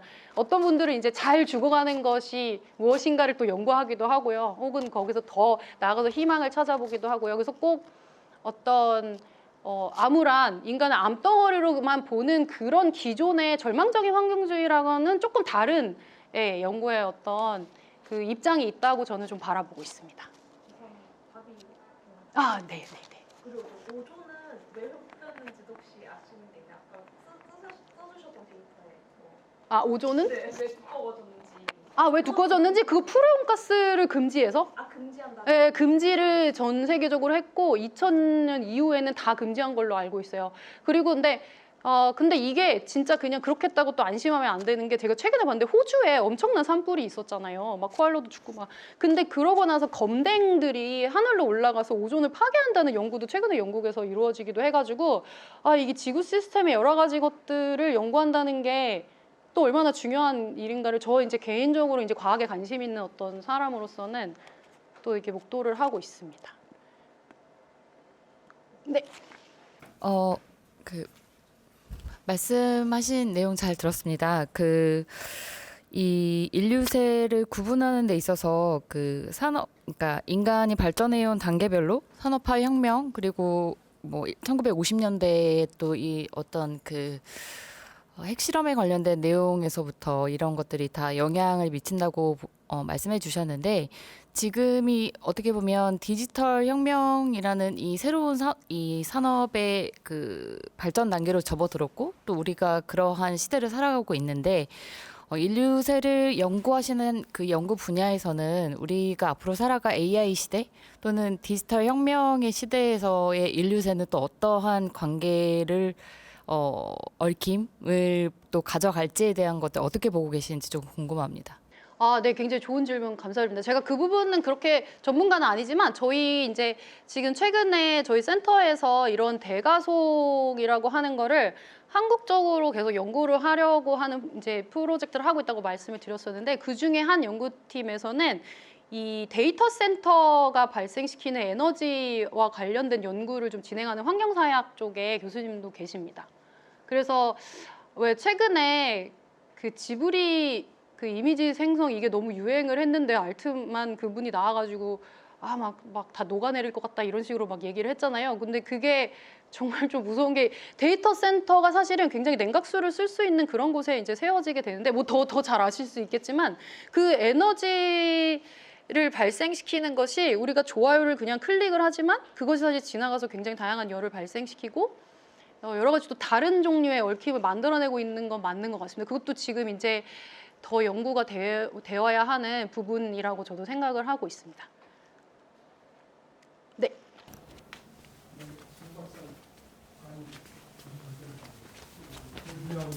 저는 생산 분야에 있었는데 공부를 많이 했습니다. 아주 굉장히 심플한 질문 한번 해볼게요. 비전문가로서. 지금 인간세에 관련된 부분 쭉 우리가 산업화 시대 아까 농경사에 쭉 했지만 그 인간세에 대한 접근을 진행한 게 제가 볼 때 아주 어떻게 보면 이쪽의 문외한이라고 볼 때 이 주제를 적용해서 사회 시스템, 지구 시스템을 연계해서 연구한다는 게 너무 늦은 접근 아닌가 저는 그런 생각을 해보거든요. 아까 농경사에 살아가면서 사실 인간과 연관된 모든 생활 속에서 만들어지는 것들이 그때부터 사실 영향을 끼쳤을 거고 서로 상호작용을 하면서 공존해 온 건 아주 너무너무 당연한 사실인데 그 많은 쪽을 지나가다가 현 상태에서 그런 부분을 접근해서 시작을 한다. 어떻게 보면은 제가 볼 때는 너무 늦게 그 부분을 다루고 계신 게 아닌가. 훨씬 더 빨라져야 되는 게 아닌가. 아까 그런 좀 질문이 딱 지금 들거든요. 왜 그 타이밍을 그렇게 잡았을까? 어떤 전환점에 의해서 그게 인간사에 관련된 부분을 지적을 하면서 연구가 시작될까? 이게 저는 굉장히 궁금하거든요. 그 부분을 조금 답변을 주시면 좋겠어요. 오, 네네네. 그러니까 이 인류세 이 연구 전반에 대한 질문이신 것이죠. 이게 굉장히 좋은 질문이신데요. 제가 지금 답변 드릴 수 있는 것 중에 하나는 사실 제가 시기적으로 보면 지구 시스템을 계속 연구했던 과학자들은 그 인간의 영향을 계속 목격해온 이들이거든요. 제가 사실 그거를 되게 좀 강조해서 말씀을 드렸는데 그 늦었다는 게 모든 어떤 학자들이 늦었다라기보다는 인문사회 쪽에서 이제서야 어떻게 보면은 그 지구 시스템의 변화를 목격했던 과학자들과 함께 협업을 하기 시작했다고 보시는 구도가 저는 맞을 것 같기는 해요. 그래서 지금 계속해서 인류세는 그 이후에 이제 사회 경제적인 대변형을 어떻게 가져갈 것인가를 주장을 하는 여러 사람들이 있었지만 지금 아까도 이제 말씀했지만 인간의 사회 경제가 너무나 복잡하고 얽혀져 있기 때문에 이것을 해결하는 것은 그리고 나아가서 정치권이라던가 특히 한국 같은 곳에서 우리는 이제 녹색당도 지금 잘 안 되는 이런 나라에서 어떻게 이걸 의제화할 것인가는 굉장히 또 다른 일인 것 같고 저도 이제 연구하는 사람으로서 그런 것들이 고민이 되기도 하고요. 그래서 다행은 저희 센터 같은 경우는 이제 저도 거기서는 이제 아주 작은 연구자이긴 하지만 저희 센터장님은 2018년부터 이제 이걸 하면서 그래도 한국의 인류세가 무엇인가 계속 사실 대중화하는 일들을 하고 저희 센터에서 하는 일들이 어떻게 보면 지금 말씀하신 것에 실질적인 활동을 하는 것 중에 하나일 수도 있을 것 같고 그렇게 노력을 하는 수밖에 없을 것 같기도 하고요. 그리고 또 하나 제가 답변할 수 있는 것은 지금 말씀하신 질문이 제가 아까 디페시 차크라바티라고 하는 역사학자를 잠깐 소개해 드렸는데 여기 아시는 분도 계시지만 그분이 던지는 되게 거대한 질문 중에 하나가 바로 그겁니다. 아니 어떻게 역사학자들은 그 이전부터 그렇게 인간의 활동이 환경을 파괴하고 있었는데 그걸 역사서술학적으로 이렇게 우리가 포착을 하지 못했지? 이것을 질문으로 가지고 쓴 책이 최근에 나온 그 막 계속 번역되고 나와 있는 책들의 근본적인 질문이거든요. 그래서 굉장히 대가가 지금 하고 있는 질문을 하고 계시기 때문에 그 책이나 이런 것들 통해서 함께 논의해 보시고 그렇다면 좀 늦었음에도 불구하고 그래도 앞으로 남은 시간을 생각하면 제일 빠른 거니까 어떻게 보면 이런 긍정적인 마인드가 중요한 것 같습니다. 인류세는 안 그러면 우리 다 망했어 이렇게밖에 안 되니까 뭔가 앞으로라도 저는 근데 인류세 지금 연구를 하면서 제 그냥 소회만 잠깐 말씀드리면 저는 사실 박사 논문도 이렇게 철새 관련해서 한국의 어떤 뭐 이렇게 변화 같은 거 인간 철새 관계 가지고 썼는데요. 제가 이렇게 대중 강연을 하지만 흥미롭게도 벌써부터 지금 학계에서는 뭐 포스트 휴먼 이미 지나간 얘기인 것 같고 뭐 동물이나 새나 비인간 얘기를 하는 것들이 이미 한물간 유행처럼 얘기가 벌써 되는 것 같다는 요 신유물론이나 이런 것들도 너무 새롭고 그냥 지나간 얘기다라는 어떤 분위기들을 요즘 최근에 느끼고 있어서 지금 조금 개인적으로 안타까운 부분이 있는데 여기 계신 분들께서 뭔가 좀 더 이런 부분에 함께 할 수 있으면 좋을 것 같다는 생각도 듭니다. 질문 감사드립니다. 네. 네, 오늘 첫 번째 특강 진행해 주신 성하나 선생님께서 우리 인류세에 대해서 정말 처음부터 끝까지 차근차근 잘 설명을 해주신 것 같고요. 앞으로 이제 인류세에 대해서 궁금하다 싶으신 분들은 한국과학기술원 인류세 연구센터를 이제 이제 홈페이지에 들어가 보시면 되고 거기서 또 성하나 선생님 또 어떤 연구를 진행하시나 한번 살펴봐 주시면은 좋겠습니다. 그럼 첫 번째 특강 진행해주신 성하나 선생님께 감사의 박수 드리면서 특강 마치도록 하겠습니다. 고생하셨습니다. 감사합니다. 네, 그럼 선생님들 시간이 되어서 두 번째 특강을 진행을 하도록 하겠습니다. 두 번째 특강 주제는 디지털 세대의 생존 전략 e스포츠이고요. 강연은 경성대 e스포츠 연구소에 계신 박성은 선생님께서 진행해 주시도록 하겠습니다. 그럼 박수로 맞이해 주시면 감사하겠습니다.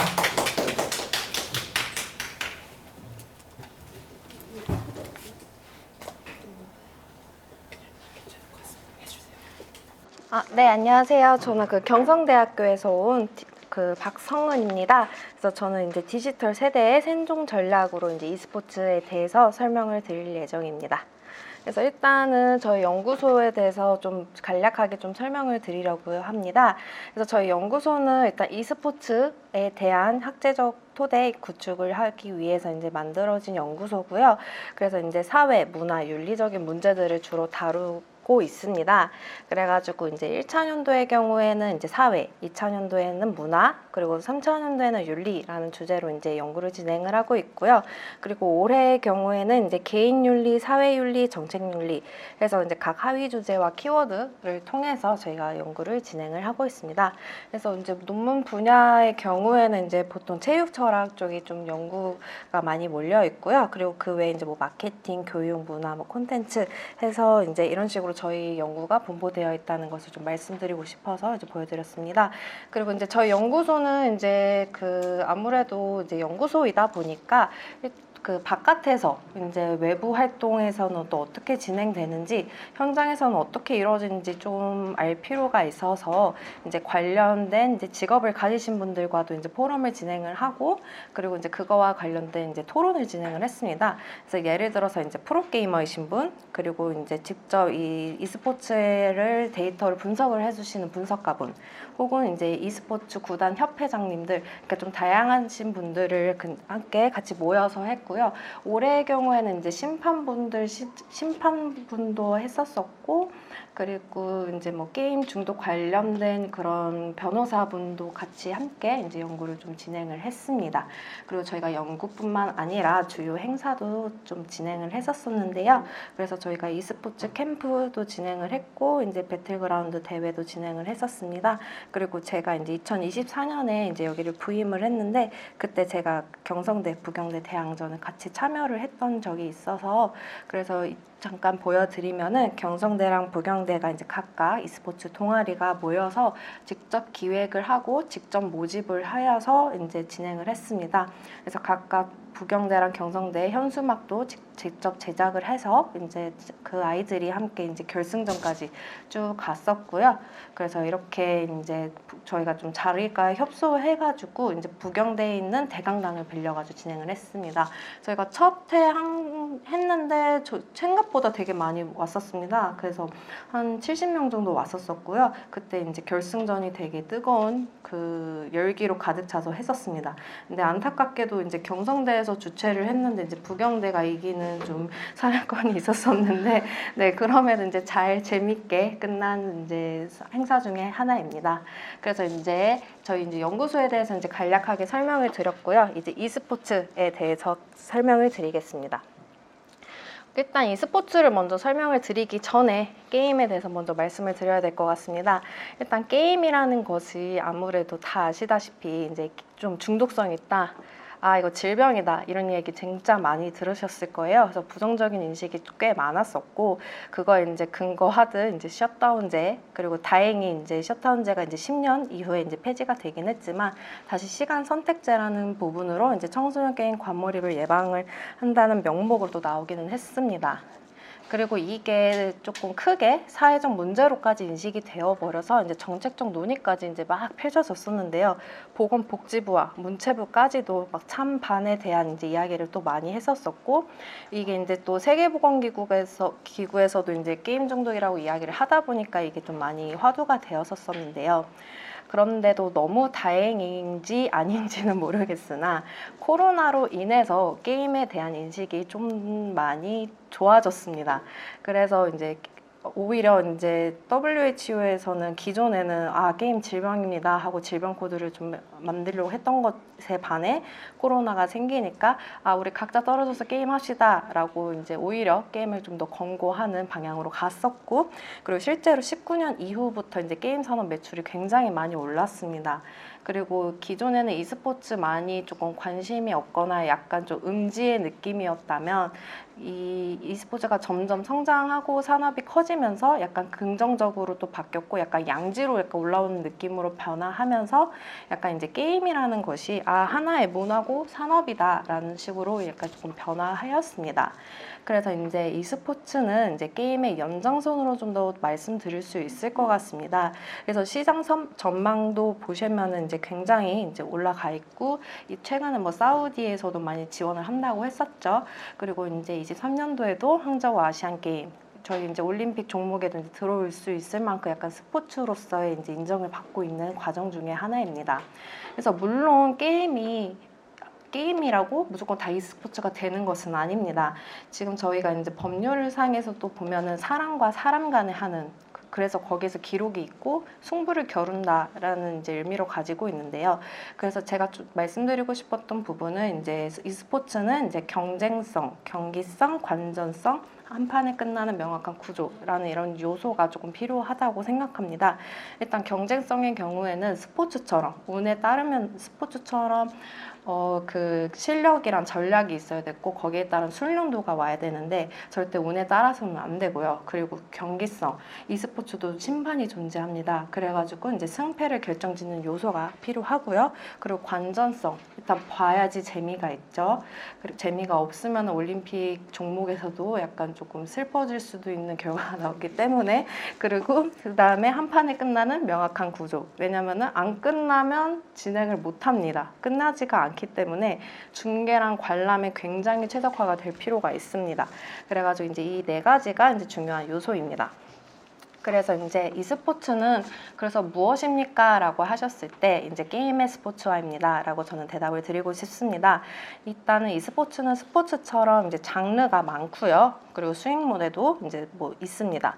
그리고 주요 플랫폼은 아무래도 온라인 기반이다 보니까 유튜브, 아프리카 TV, 네이버 치지직 약간 이런 식으로 이제 진행이 되고, 대회도 합니다. 아주 정기적으로 잘 진행하고 있습니다.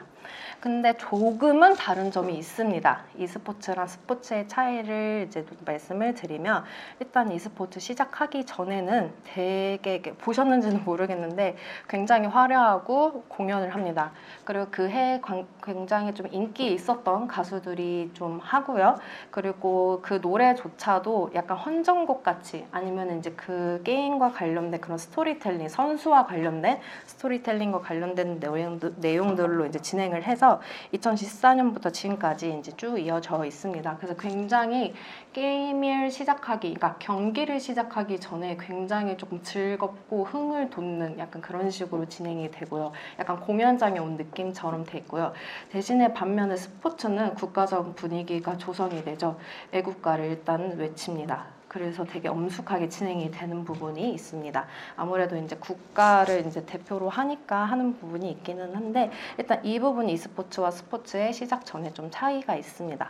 그리고 다음에는 이제 응원 문화가 조금 다릅니다. e스포츠는 약간 보셨을 거예요. 이거 들고 그냥 이렇게 흔드시고 찍히면은 이제 도망갑니다. 이렇게. 그리고 그냥 입장하면 젠지 하나 둘 셋 하고 이런 식으로 진행을 한다면 스포츠는 제가 부산에 있다 보니까 이제 부산 관련된 팀을 넣는데 일단 응원가랑 구호 자체가 팀의 상징성이기 때문에 사실 응원을 하러 온다라고 이제 말할 정도로 이제 굉장한 응원 문화가 있고 거기서 오는 그 팬덤 문화가 좀 어마무시한데 그래서 일단 이런 부분 이제 응원 문화도 조금 다르다라는 부분을 좀 말씀을 드리고 싶습니다. 그래서 e스포츠와 관련된 직업이 있기는 할까라고 했을 때 생각보다 굉장히 많습니다. e스포츠 선수만 있는 게 아니라 이거를 또 분석하는 분석가가 있고요. 이걸 또 가르쳐주는 코치가 있고요. 그리고 이제 이 친구들이 아무래도 컴퓨터만 하니까 그런 심리적인 부분도 많이 필요해서 그거에 대한 따라오는 멘탈 코치도 있고 그리고 계속 이렇게 사무직이다 보니까 목이 뻐근할 거 아니에요. 이걸 또 해주는 이제 재활 트레이너도 이제 전용 트레이너도 존재를 합니다.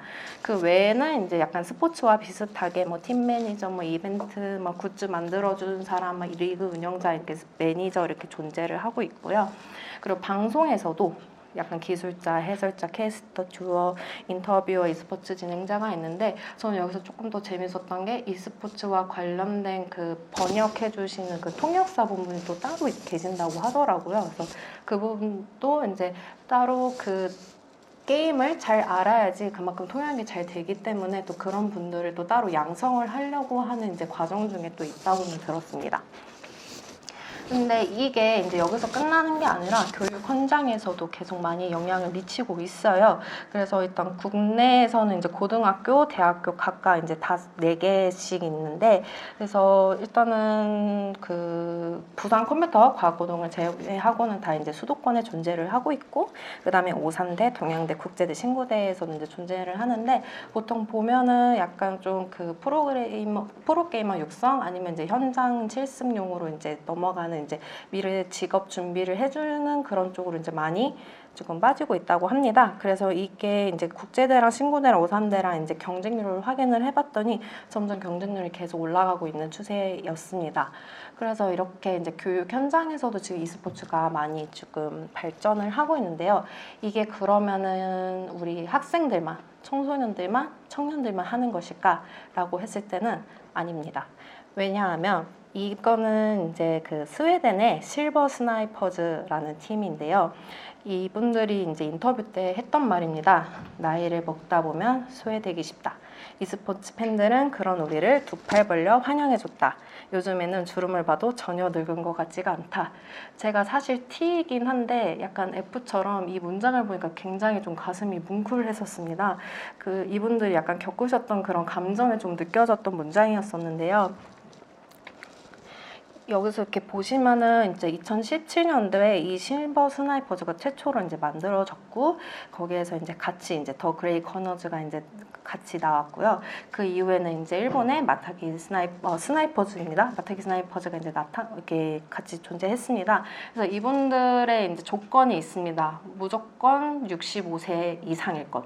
이게 기준이 있습니다. 근데 이게 다 이게 팀마다 좀 다르기는 한데 거의 보통 평균 연령이 70세에서 왔다 갔다 이렇게 하시고 있고요. 그래서 이분들이 이제 여기에서 끝나는 게 아니라 그냥 게임만 하고 일회성으로 그냥 사진만 찍고 끝나는 것이 아니라 정말 이게 지역 사회적으로 이제 활성화가 많이 되었고 실제로 이제 큰 기업, 대형 기업사에서도 많이 이제 후원을 받았습니다. 근데 2017년, 18년에 나타난 이 실버 스나이퍼즈와 더 그레이 거너스는 안타깝게도 그 코로나 때문에 멈추게 되었었는데, 근데 다행히 이제 마타키 스나이퍼즈는 지금까지도 계속 유튜브를 찍고 계시고요. 그거에 대한 게임과 그 경기를 진행을 하고 있습니다. 그리고 이제 e스포츠는 이제 노인뿐만이 아니라 장애인 e스포츠에도 많이 요새 각광을 받고 있는데요. 근데 e스포츠의 장점이 아무래도 이제 앉아서 머리를 쓰고 손을 쓰다 보니까 디지털 공간에서는 모두 평등합니다. 그래가지고 지금 이제 문체부에서도 이제 매년 전국 장애인 e스포츠 대회를 진행을 하고 있고요. 그래서 크게 종목이 PC, 콘솔로 나뉘어져서 지체, 청각 이제 장애인을 대상으로 지금 진행을 하고 있습니다. 그렇다면은 여기서 끝이 아니라 또 이제 지역과도 연결이 잘 되어 있는 것이 또 이제 e스포츠인데요. e스포츠는 기존에 사설 경기장이 있었습니다. 하지만 9개 경기장이 존재했는데 모두 좀 수도권에 좀 많이 좀 집중이 되어 있었었는데, 이거를 이제 정부에서 이제 지방에서도 좀 아마추어를 또 육성을 좀 해보자. 그리고 지역 팬들도 수도권까지 올라오기 힘드니까 좀 맞는 그런 지역 연구제가 좀 있으면 좋지 않겠는가 해가지고 이제 부산 e스포츠, 광주 e스포츠, 대전 e스포츠 이런 식으로 일단 5개, 6개 지역에 이제 그 경기장을 지어주고 거기에서 이제 활동을 할 수 있게 지금 장려를 하고 있는 시도 중에 있습니다. 근데 이게 그러면 가치가 있을까 했을 때는 사실 저도 잘 대답을 못 드리겠는데, 그래도 일본에서의 예시를 한번 봤더니 거기에서는 매해 이제 e스포츠 대회가 열립니다. 근데 대신에 좀 차이점이, 우리나라는 직접 약간 떠먹여주는 느낌이라면은 일본에서는 직접 본인들께서 만들어지고 해서 지금까지 이제 크게 계속 발전된 이제 축제의 개념이어가지고 이렇게 좀 차이점이 있는데요. 그럼에도 e스포츠랑 지역이 이제 경제 활성화에 조금 도움이 될 수 있는 하나의 또 콘텐츠가 될 수 있지 않을까에 대해서 좀 말씀드리고 싶습니다. 근데 이제 지금까지는 제가 사실 좋은 이야기만을 했어요. 근데 좋은 게 있으면 나쁜 것도 존재를 하겠죠. 그래서 이제 윤리적인 문제를 잠시 조금 다뤄보자고 하면은, 이 스포츠는 아무래도 스포츠랑 다르게 이제 온라인으로 진행이 되다 보니까 좀 윤리적인 문제가 많이 발생합니다. 그래서 이렇게 보시다시피 승부 조작, AI 기반 이제 제재 시스템에 이제 또 한계가 있고, 그리고 페이 투 윈 문제 많았었죠. 그리고 제일 많은 게 사이버 폭력입니다. 일단 사이버 폭력의 경우에는 이제 이렇게 크게 3가지가 존재를 하는데, 이렇게 인기 있는 리그 오브 레전드도 같이 하는 사람들 때문에 다시 게임을 접는다라는 말이 있을 정도로 굉장히 조금 e스포츠의 긍정적인 면을 많이 해치는 이제 그런 문화가 점점 이제 커지고 있습니다. 그래가지고 e스포츠 교육에서도 이런 걸 좀 윤리적으로 다뤄야 된다. 그리고 이제 교과서적으로도 이제 디지털 이제 윤리 수업에서도 이제 디지털 윤리 관련해서 이런 내용들도 같이 좀 다룰 필요가 있지 않냐라고 솔직히 요새 조금 제가 학회에서 이야기하고 다니는 이야기인데, 그래서 조금 e스포츠 이렇게 보면은 항상 뭐 부모님 안부를 찾니, 우리 엄마 안부를 제일 많이 물어본 사람이 이제 게이머고, 약간 이런 식으로 이제 좀 많이 하는데, 이게 실제로 좀 심각하다 싶었던 게, 디지털 실태조사 봐도 청소년들이 거의 나는 폭력을 당했다, 그러니까 사이버 폭력을 당했다와 사이버 폭력을 해봤다가 정말 점점 비슷한 비율로 지금 가고 있습니다. 그래서 이게 좀 그들한테 또 아무렇지도 않은 문화이구나라는 걸 조금 느꼈던 부분이고요. 그러면은 이제 앞에서 이제 사이버 폭력에 대해서 좀 말씀을 드렸다면, 그럼 일단은 우리 e스포츠 그럼 선수나 아마추어에 대해서 잠깐 또 말씀을 드려보겠습니다. 그러면 왜 이런 문제가 있을까 했을 때 좀 보면은, 일단 프로 선수랑 아마추어 선수랑 이제 제가 콘진원의 이제 e스포츠 실태 조사를 봤더니 일단 어린 나이 시작합니다. 그래서 아이돌처럼, 그래서 이제 짧은 기간 내도 성과를 내는 이제 환경에 조금 처해져 있는데요. 그리고 일단 활동 기간이 좀 굉장히 짧습니다. 이것도 마치 아이돌처럼요.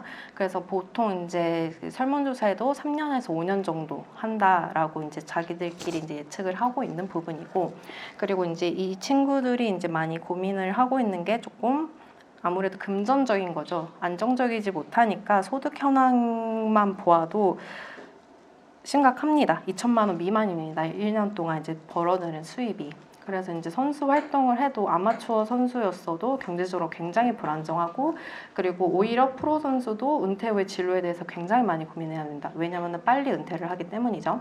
그래서 애로사항을 보면은 똑같이 신체, 심리 등의 건강 문제도 존재하지만 불투명한 향후 진로가 있습니다.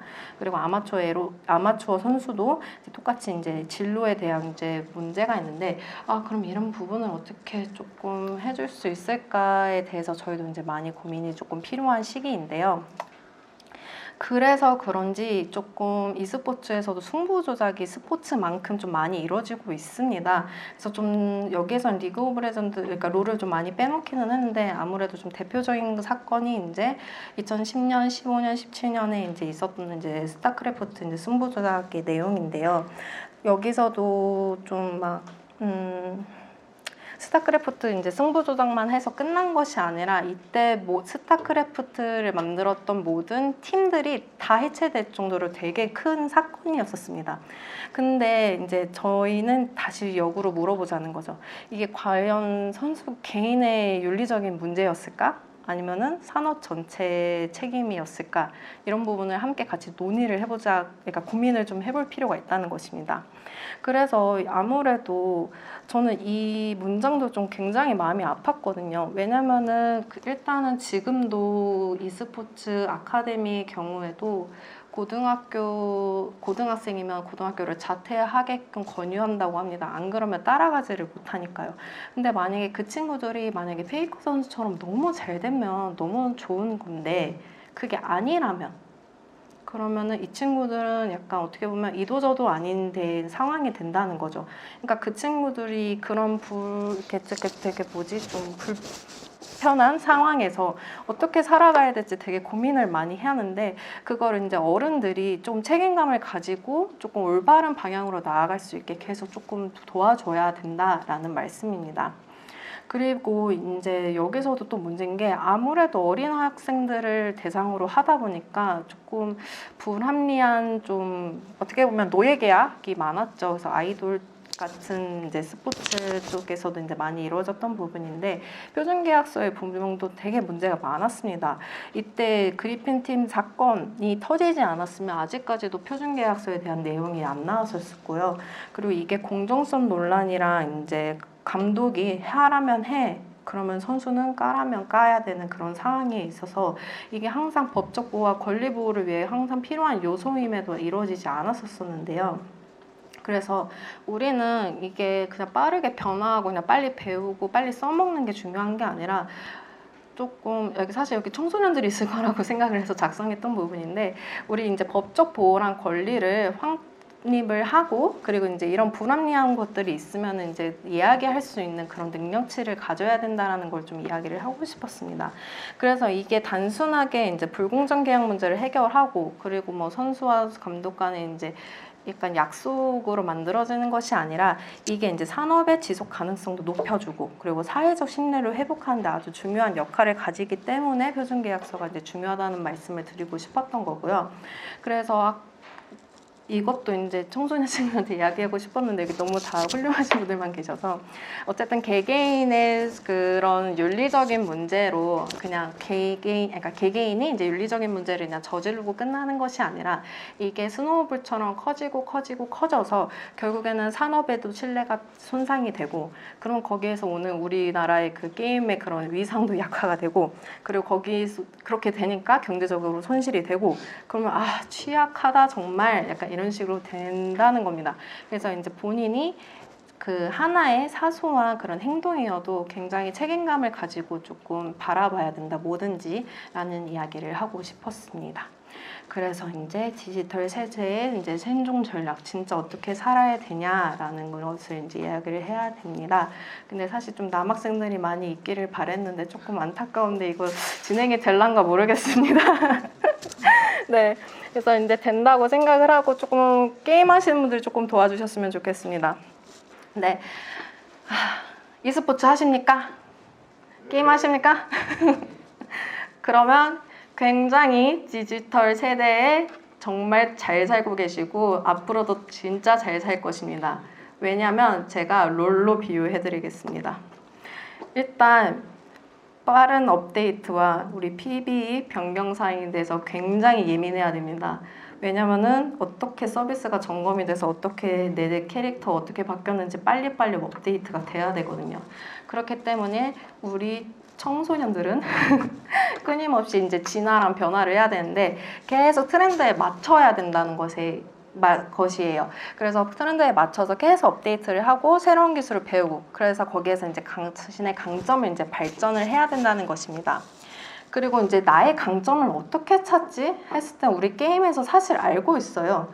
왜냐면은 각 챔피언들이 다 각자 갖고 있는 포지션들이 있어요. 그래서 거기에서 오는 역할과 강점이 있기 때문에 우린 그걸 잘 파악을 하고 있거든요. 그래가지고 탑, 정글, 미드, 바텀, 서폿 솔직히 본인들 어딘지 알잖아요. 그렇기 때문에 그 자기 이제 본인도 게임 안에서가 아니라 본인에서도 나는 조금 좀 이기적이니까 탑이다. 나는 약간 좀 여기저기 조금 그러니까 뭐 어디다. 약간 이런 식으로 솔직히 잘 아실 거라고 생각을 해요. 근데 이거를 게임 내에서만 아니라 이제 현실 세계에서도 끌고 와서 나의 역할 그리고 나의 강점이 뭔지 잘 파악을 하자는 것입니다. 그렇기 때문에 이제 이렇게 왼쪽에 보셔도 우리 나이 때 사랑이나 돈은 조금 늦게 올 수 있지만 정글은 늦게 오면 안 된다. 이게 다 이제 각각의 역할들이 잘 있다는 것이거든요. 그래서 우리 이제 역할을 잘 파악하자는 것입니다. 그리고 이제 챔피언이 보니까 지금까지 160개 나왔었죠. 근데 이거를 우리 청소년들 솔직히 이거 다 외우고 있습니다. 아이템 뭐 써야 되는지 알고요. 룬 뭐 있고요. 스킬 뭐 하고 뭐 하는 거 다 알거든요. 정말 뛰어난 친구들이기 때문에 그거를 자기 인생에도 특성과 나의 특성이 뭐고 내 강점이 뭐니까 앞으로 이렇게 살아가야 된다. 이런 챔피언 스킬처럼 살아가자는 것입니다. 그리고 이제 팀워크와 협력인데요. 이 팀워크와 협력 이게 좀 많이 어려웠었는데 롤뿐만이 아니라 이제 e스포츠와 관련된 거는 솔직히 혼자 잘한다고 되지 않아요. 아까 앞에 뒤에도 이제 말씀을 드릴 건데 혼자 잘한다고 잘 되는 것이 아니고 실제로 e스포츠에서도 잘하는 선수들끼리 묶어놨는데 오히려 점수가 되게 저조한 경우도 있었고 야구도 솔직히 그랬었습니다. 그 대표적인 뭐 영화도 보면 머니볼 같은 경우에도 잘하는 선수들만 데리고 온 것이 아니라 각각의 장점을 가진 선수들만 모여서 만들어서 야구팀을 만들었더니 우승을 하기는 못했지만 그래도 그 성적이 많이 올라서 갔었거든요. 그렇기 때문에 뭐든지 e스포츠도 약간 협력이 많이 필요합니다. 그래서 우리는 다양한 사람들이랑 협력하고 서로의 강점을 살리는 그런 방법을 좀 배워야 되는데요. 근데 사실 현실은 남 탓하기 좀 바쁘죠. 네 실력이 형편이 없어서 우리가 이렇게 망했다고. 그리고 오른쪽은 아시는 분들은 웃으실 텐데 원딜이 일단 가면 일단 망한 겁니다. 그 판은. 그래가지고 일단은 이렇게 협력하는 그럼에도 우리는 계속 협력하고 너의 강점은 이거고 나의 장점은 이거니 함께 하자라는 이제 마인드를 가지자인 겁니다. 왜냐하면 혼자 박으면 트롤인데 같이 박으면 시너지이기 때문입니다. 그렇기 때문에 나 혼자 산다고 잘 사는 게 아니라 다양한 사람들과 협력을 해서 서로의 강점을 살리는 게 아주 중요한 이제 디지털 세대의 생존 전략이라는 말씀입니다. 그 다음에 전략적 사고입니다. e스포츠 하면 전략적 사고 정말 잘합니다. 왜냐면은 아까 보여드렸던 그 챔피언 160개를 다 외우고 있고요. 거기 템트리까지 외우고 있고요. 룬 어떻게 해야 되는지 알고요. 그 이후에 나오는데 와드도 어떻게 박는지 알고 다 알고 있습니다. 왜냐면은 이 전략 걔네를 알아야 나도 알고 적을 알아야 나를 알기 때문에 그 전략을 계속 짜야 합니다. 그래가지고 시작 전에 다음에 이제 죄송합니다. 그 밴을 하죠. 그 캐릭터를 이제 밴을 하고 이제 우리한테 좀 더 유리한 그 경기가 될 수 있게끔 이제 하기 때문에 그래서 계속 전략을 짜야 됩니다. 근데 그거를 혼자 짠다고 되는 것이 아니라 5명이 협력에 맞게 짜야 되는데요. 그래서 짰어요. 아주 그렇게 머리를 쥐어 짜내서 짰더니 이제 결과는 이겁니다. 상대팀은 막 아인슈타인인데 나는 뚱이고 쟤는 막 해리포터인데 나는 샌드백이고 약간 그냥 이게 현실이지만 그럼에도 우리는 계속 전략적 사고를 잘 하고 있다 입니다. 그리고 이제 우리 아까 잠깐 말씀드렸던 부분처럼 템들이 아주 적절히 잘 맞추고 있습니다. 이게 무슨 말이냐면 아까 보여드렸던 그 챔피언 캐릭터 160개의 각각의 템을 다 외울 수는 없으니 가끔 그 OPGG 보면서 이렇게 왔다 갔다 하거든요. 그 잠깐 중간에 설 때마다. 그러면서 우리 능력치 변화도 보고 그리고 적 팀도 봅니다. 적 팀이 이번에 저번 게임에 잘했나 못했나 보고 어떻게 됐나 약간 이런 식으로 보는데 그런 식으로 얘는 여기서 뭐 좀 킬각이 있으니까 뭐 이렇게 해야겠다 이런 부분들이 좀 많거든요. 그래서 현실에서도 좀 주어진 상황을 조금 더 최적화할 수 있다. 어쨌든 시작이 되고 게임이 시작을 했으니까 물을 수는 없으니까 나한테 맞는 전략을 계속 짜가지고 우리 아까 그 망한 그 팀이지만 방금 망했던 우리 팀이지만 그럼에도 전략을 잘 수정을 해가지고 진행을 해야 된다는 부분입니다. 그리고 이제 불확실성을 기회로 바꾸자 이제 미래를 준비하는 자세를 가지자는 건데요. 아까 말씀드린 것처럼 나는 잘 짰다고 생각했는데 결국 망했지만 그래도 전략을 계속 수정할 수 있는 능력을 가져야 돼요. 우리 미래에서는. 그렇기 때문에 이거를 기회로 바꾸려면은 서로 이제 나의 길, 너의 길을 유연하게 설정을 해가지고 진행할 필요가 있습니다. 하지만 이것도 현실에서는 결국에는 이거를 이해하시는 분들이 계시지는 네, 웃으시는 분들은 이해하시는 건데 이게 결국에는 남 탓하는 거거든요. 결국에는 똑같이 주어진 상황임에도 이거를 유연하게 내가 잘 이끌어가는 사람들이 있다면 이런 식으로 혼자 가다 넘어졌으면서 남을 욕하고 남 탓을 하는 부분이 있는데 이러지는 말자라는 의미로 넣어놨습니다. 그리고 시야 확보로 미래를 좀 준비하자. 자, 이제 끝나가고 있어가지고 조금 길게 해야 될 것 같은데 와드 왜 박습니까? 박는다는 표현 하면 안 되나요? 그 와드를 왜 쓰나요? 맞습니다. 시야를 확인을 해야 됩니다. 이 시야가 왜 필요할까요? 저희가 게임을 할 때. 적의 위치를 정확하게 알아야 돼요. 맞습니다. 너무 감사합니다. 네, 그러니까 상대방이 무빙 치거나 갱하는 걸 봐야 다 같이 몰려와서 싸웠는지 아니면 어디로 동선하면 어디로 도망가는지 저희가 확인을 해야 되거든요. 그러니까 저희가 3을 살 때도 알아야 된다는 거예요. 그러니까 뭘 알아야 되냐면은 새 시대가 어떻게 진행되는지 어떤 식으로 움직이는지를 확인을 하기 위해서는 이런 와드같이 우리가 이제 불을 밝힐 수 있는 것이 필요하다는 건데 근데 이 와드가 무조건 막 10개, 20개, 30개가 있는 게 아니다. 한정적으로 되어 있어요. 한정적으로 되어 있다는 거는 내가 정말 중요하다고 판단을 할 때 그리고 내가 정말 여기에 해야 될 때 를 판단을 하고 박아야 되거든요.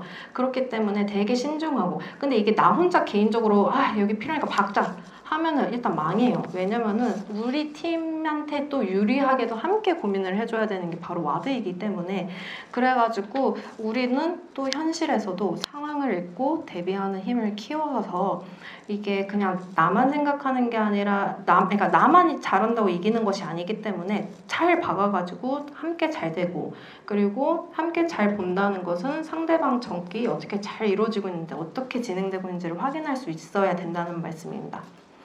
그래서 결국에는 우리는 사실은 승리를 이겨야지 약간 좀 이렇게 산다는 게 되어 있잖아요. 근데 인생을 너무 게임처럼 승리만을 추구하지 않고 우리 각자 협력과 소통으로 좀 인생을 좀 살아가면 좋지 않을까 합니다. 그래서 약간 우리 디지털 환경에서도 결국에는 이제 스스로를 또 분석하고 또 타인을 분석하고 상황을 정확하게 파악하고 거기에 오는 책임감을 좀 가져서 약간 e스포츠처럼 좀 살아가면 좋지 않을까 해서 이번 강의를 마치겠습니다. 감사합니다. 네, 지금까지 디지털 세대 생존 전략 e스포츠라는 주제로 박성은 선생님께서 강연을 해주셨는데요. 강연을 들으시면서 궁금한 점이 있으셨던 분들은 편하게 질문을 주시면 좋겠습니다.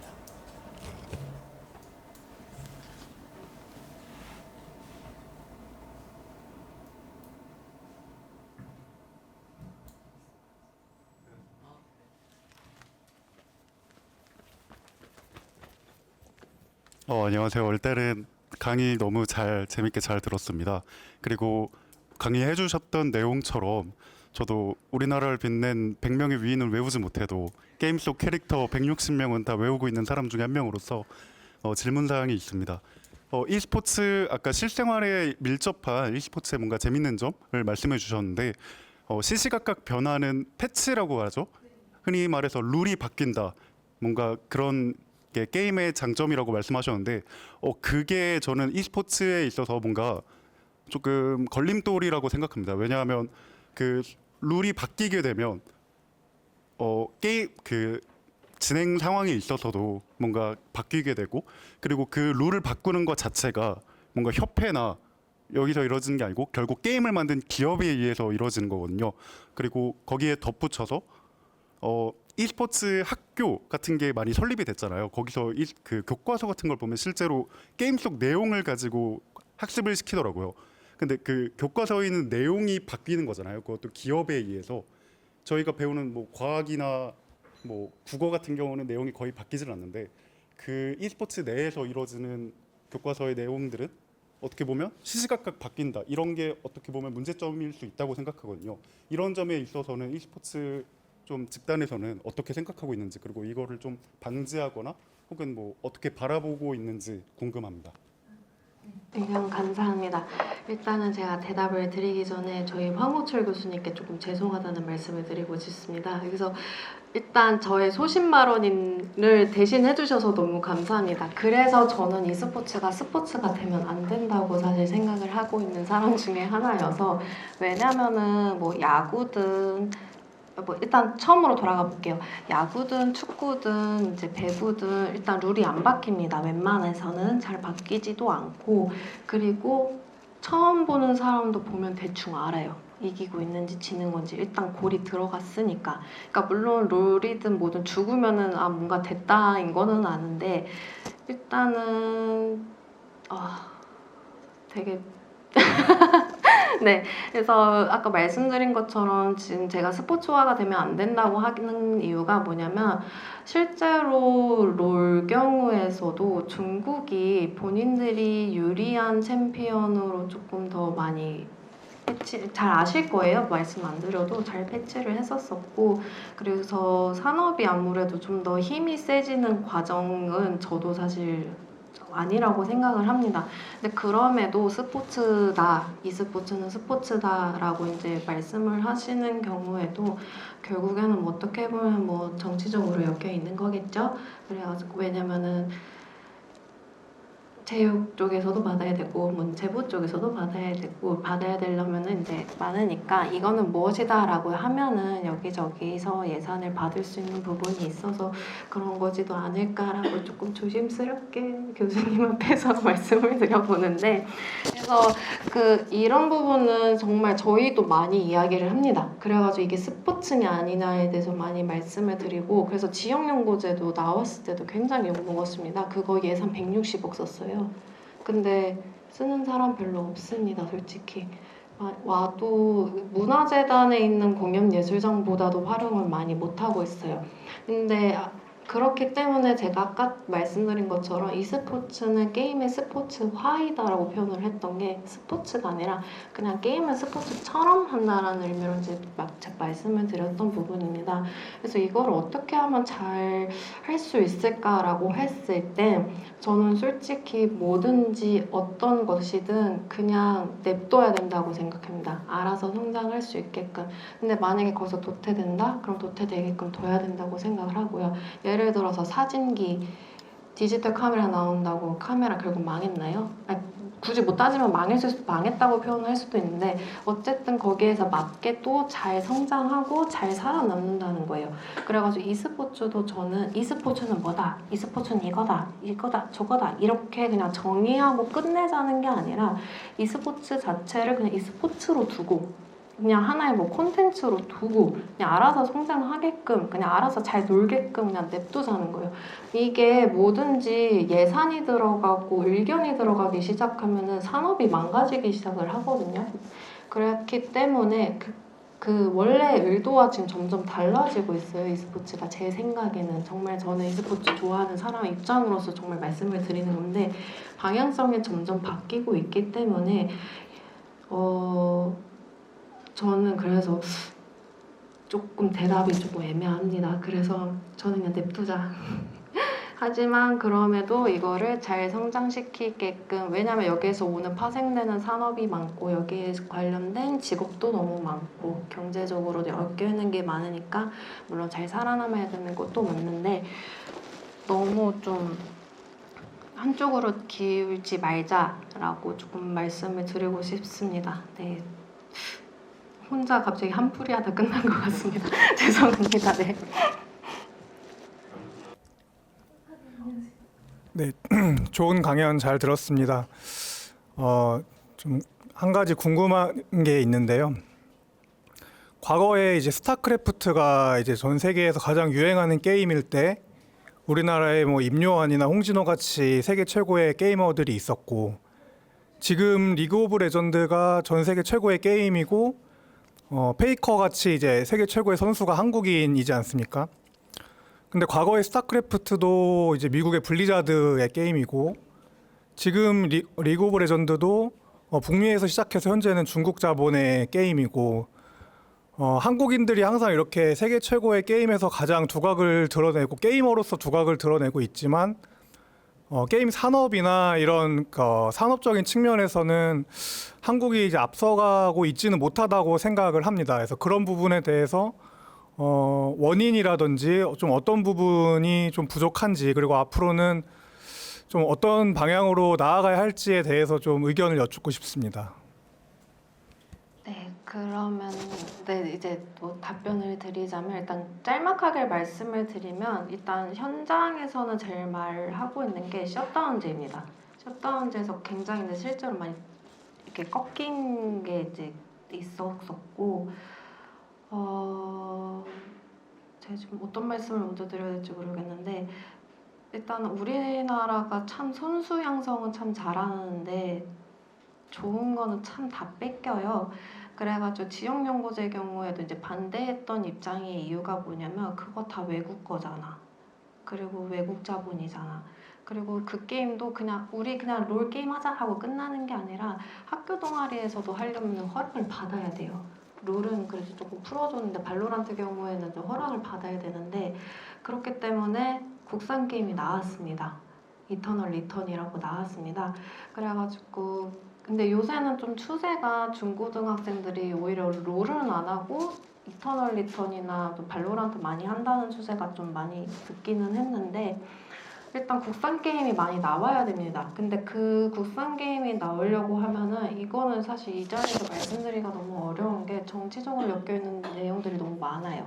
그래서 이게 뭐 국회에서도 좀 문제가 있었고 그거에 대한 뭐 중독법부터 시작해가지고 막 이런 부분들이 얽혀있는 게 많았어서 딱 뭐 때문이다 해가지고 우리나라가 안 됐다라고 말씀을 드리기는 어려울 것 같고 그리고 이제 그 다음에 이제 말씀을 드리고 싶은 거는 게임 양성을 우리나라가 잘한다는 거는 그러니까 그러니까 선수 양성이 잘 된 이유는 그냥 우리 입시 문화처럼 잘 키웠기 때문입니다. 그냥 아침 9시부터 이 친구들 실제로 보면 8시인가 그때 깨워가지고 뭐 하고 뭐 점심만 먹고 또 연습시키고 개인 연습시키고 하고 개인 일과 다 끝나는 게 개인 일가 아니라 이제 연습만 끝나는 게 저녁 8, 9시입니다.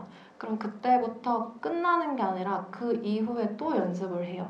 그러니까 그냥 우리 그냥 대학 입시 가듯이 그냥 그런 제도로 했기 때문에 양성이 잘 되는 부분인데 이거를 뒷받침을 해주는 그런 게임사가 없는 게 문제이기는 합니다. 근데 계속 이야기가 도는데 이게 지금 다 엮여 있어가지고 결국에 그것도 잘 안 나오는 게 결국 또 이제 위쪽에서도 이제 이렇게 문제가 있었었고, 그리고 또 그게 있죠. 페이 투 윈 이런 문제. 이제 아무래도 우리나라가 그때 MMORPG에 또 한참 좀 집중되어 있었어서 돈, 리니지 이런 게임에 집중되어 있다 보니까 e스포츠보다는 일단 단기적으로 수입 끌어오는 거에 너무 집중을 했던 나머지 어떻게 보면 또 놓치지 않았나, 그 흐름을 못 읽고 결국엔 지금 MMORPG 많이 하고 있지는 않잖아요. 돈 내면서까지 리니지가 많이 죽어가고 있는 것처럼. 그래서 약간 우리나라의 결국에 또 사회적인 구조와 문제였지 않았을까라고까지만 말씀드리겠습니다. 감사합니다. 네, 이것으로 두 번째 특강을 마무리해야 될 것 같고요. 거의 선수의 마인드로 이렇게 설명을 잘 해주신 우리 박성훈 선생님께 박수 보내드리도록 하겠습니다. 그러면 이것으로 2025학년도 인문사회 연구성과 발표회 인문축제 향연 제3세션 대중강연 마치도록 하겠습니다. 참여해 주셔서 감사드립니다.